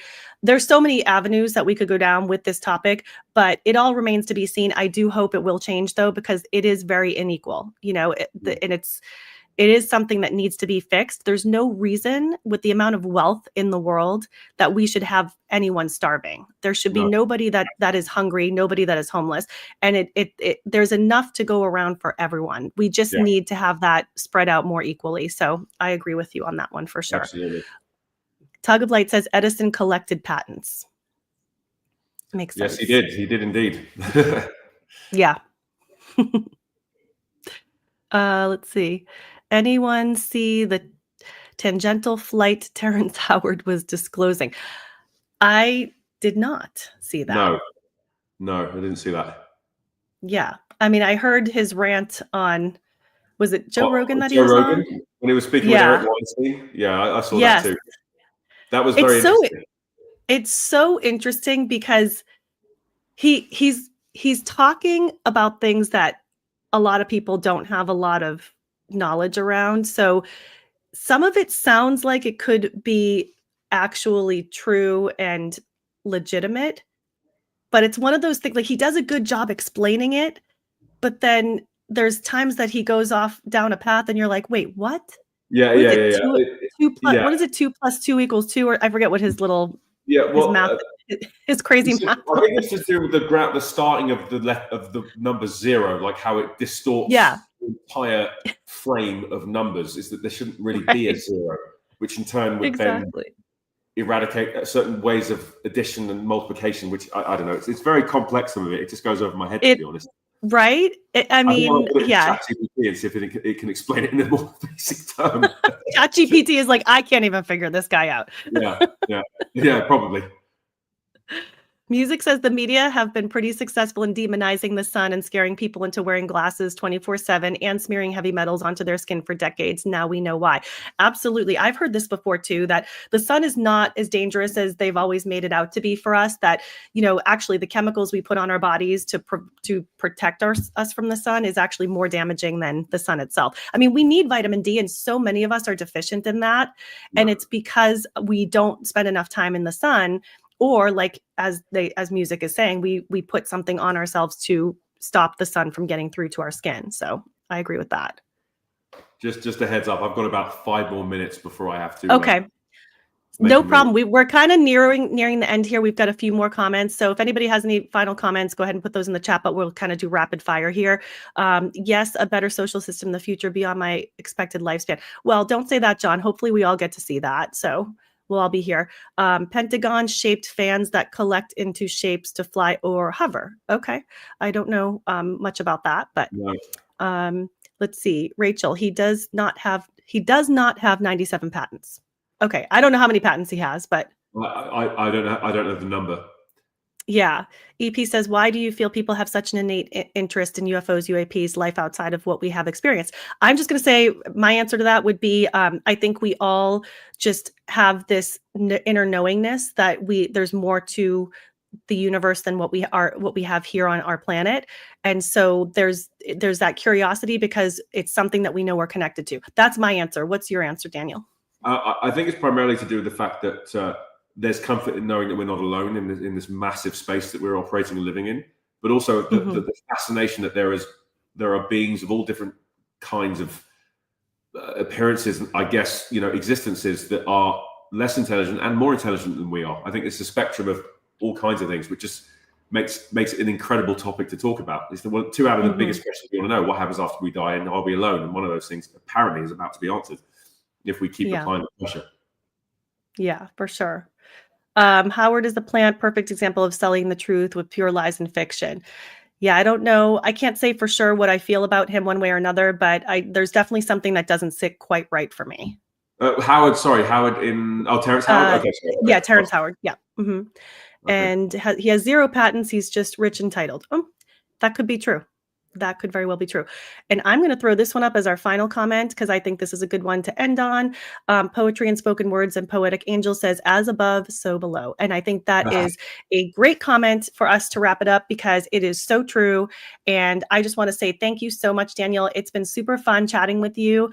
Thank you, everyone who's in the audience and who threw up their chat comments. This was really, really a fun thing to do. And maybe if you guys are interested, we can do another one of these and we'll go do a deep dive on a specific subject. So check out Daniel. He's on TikTok under Daniel Knightley.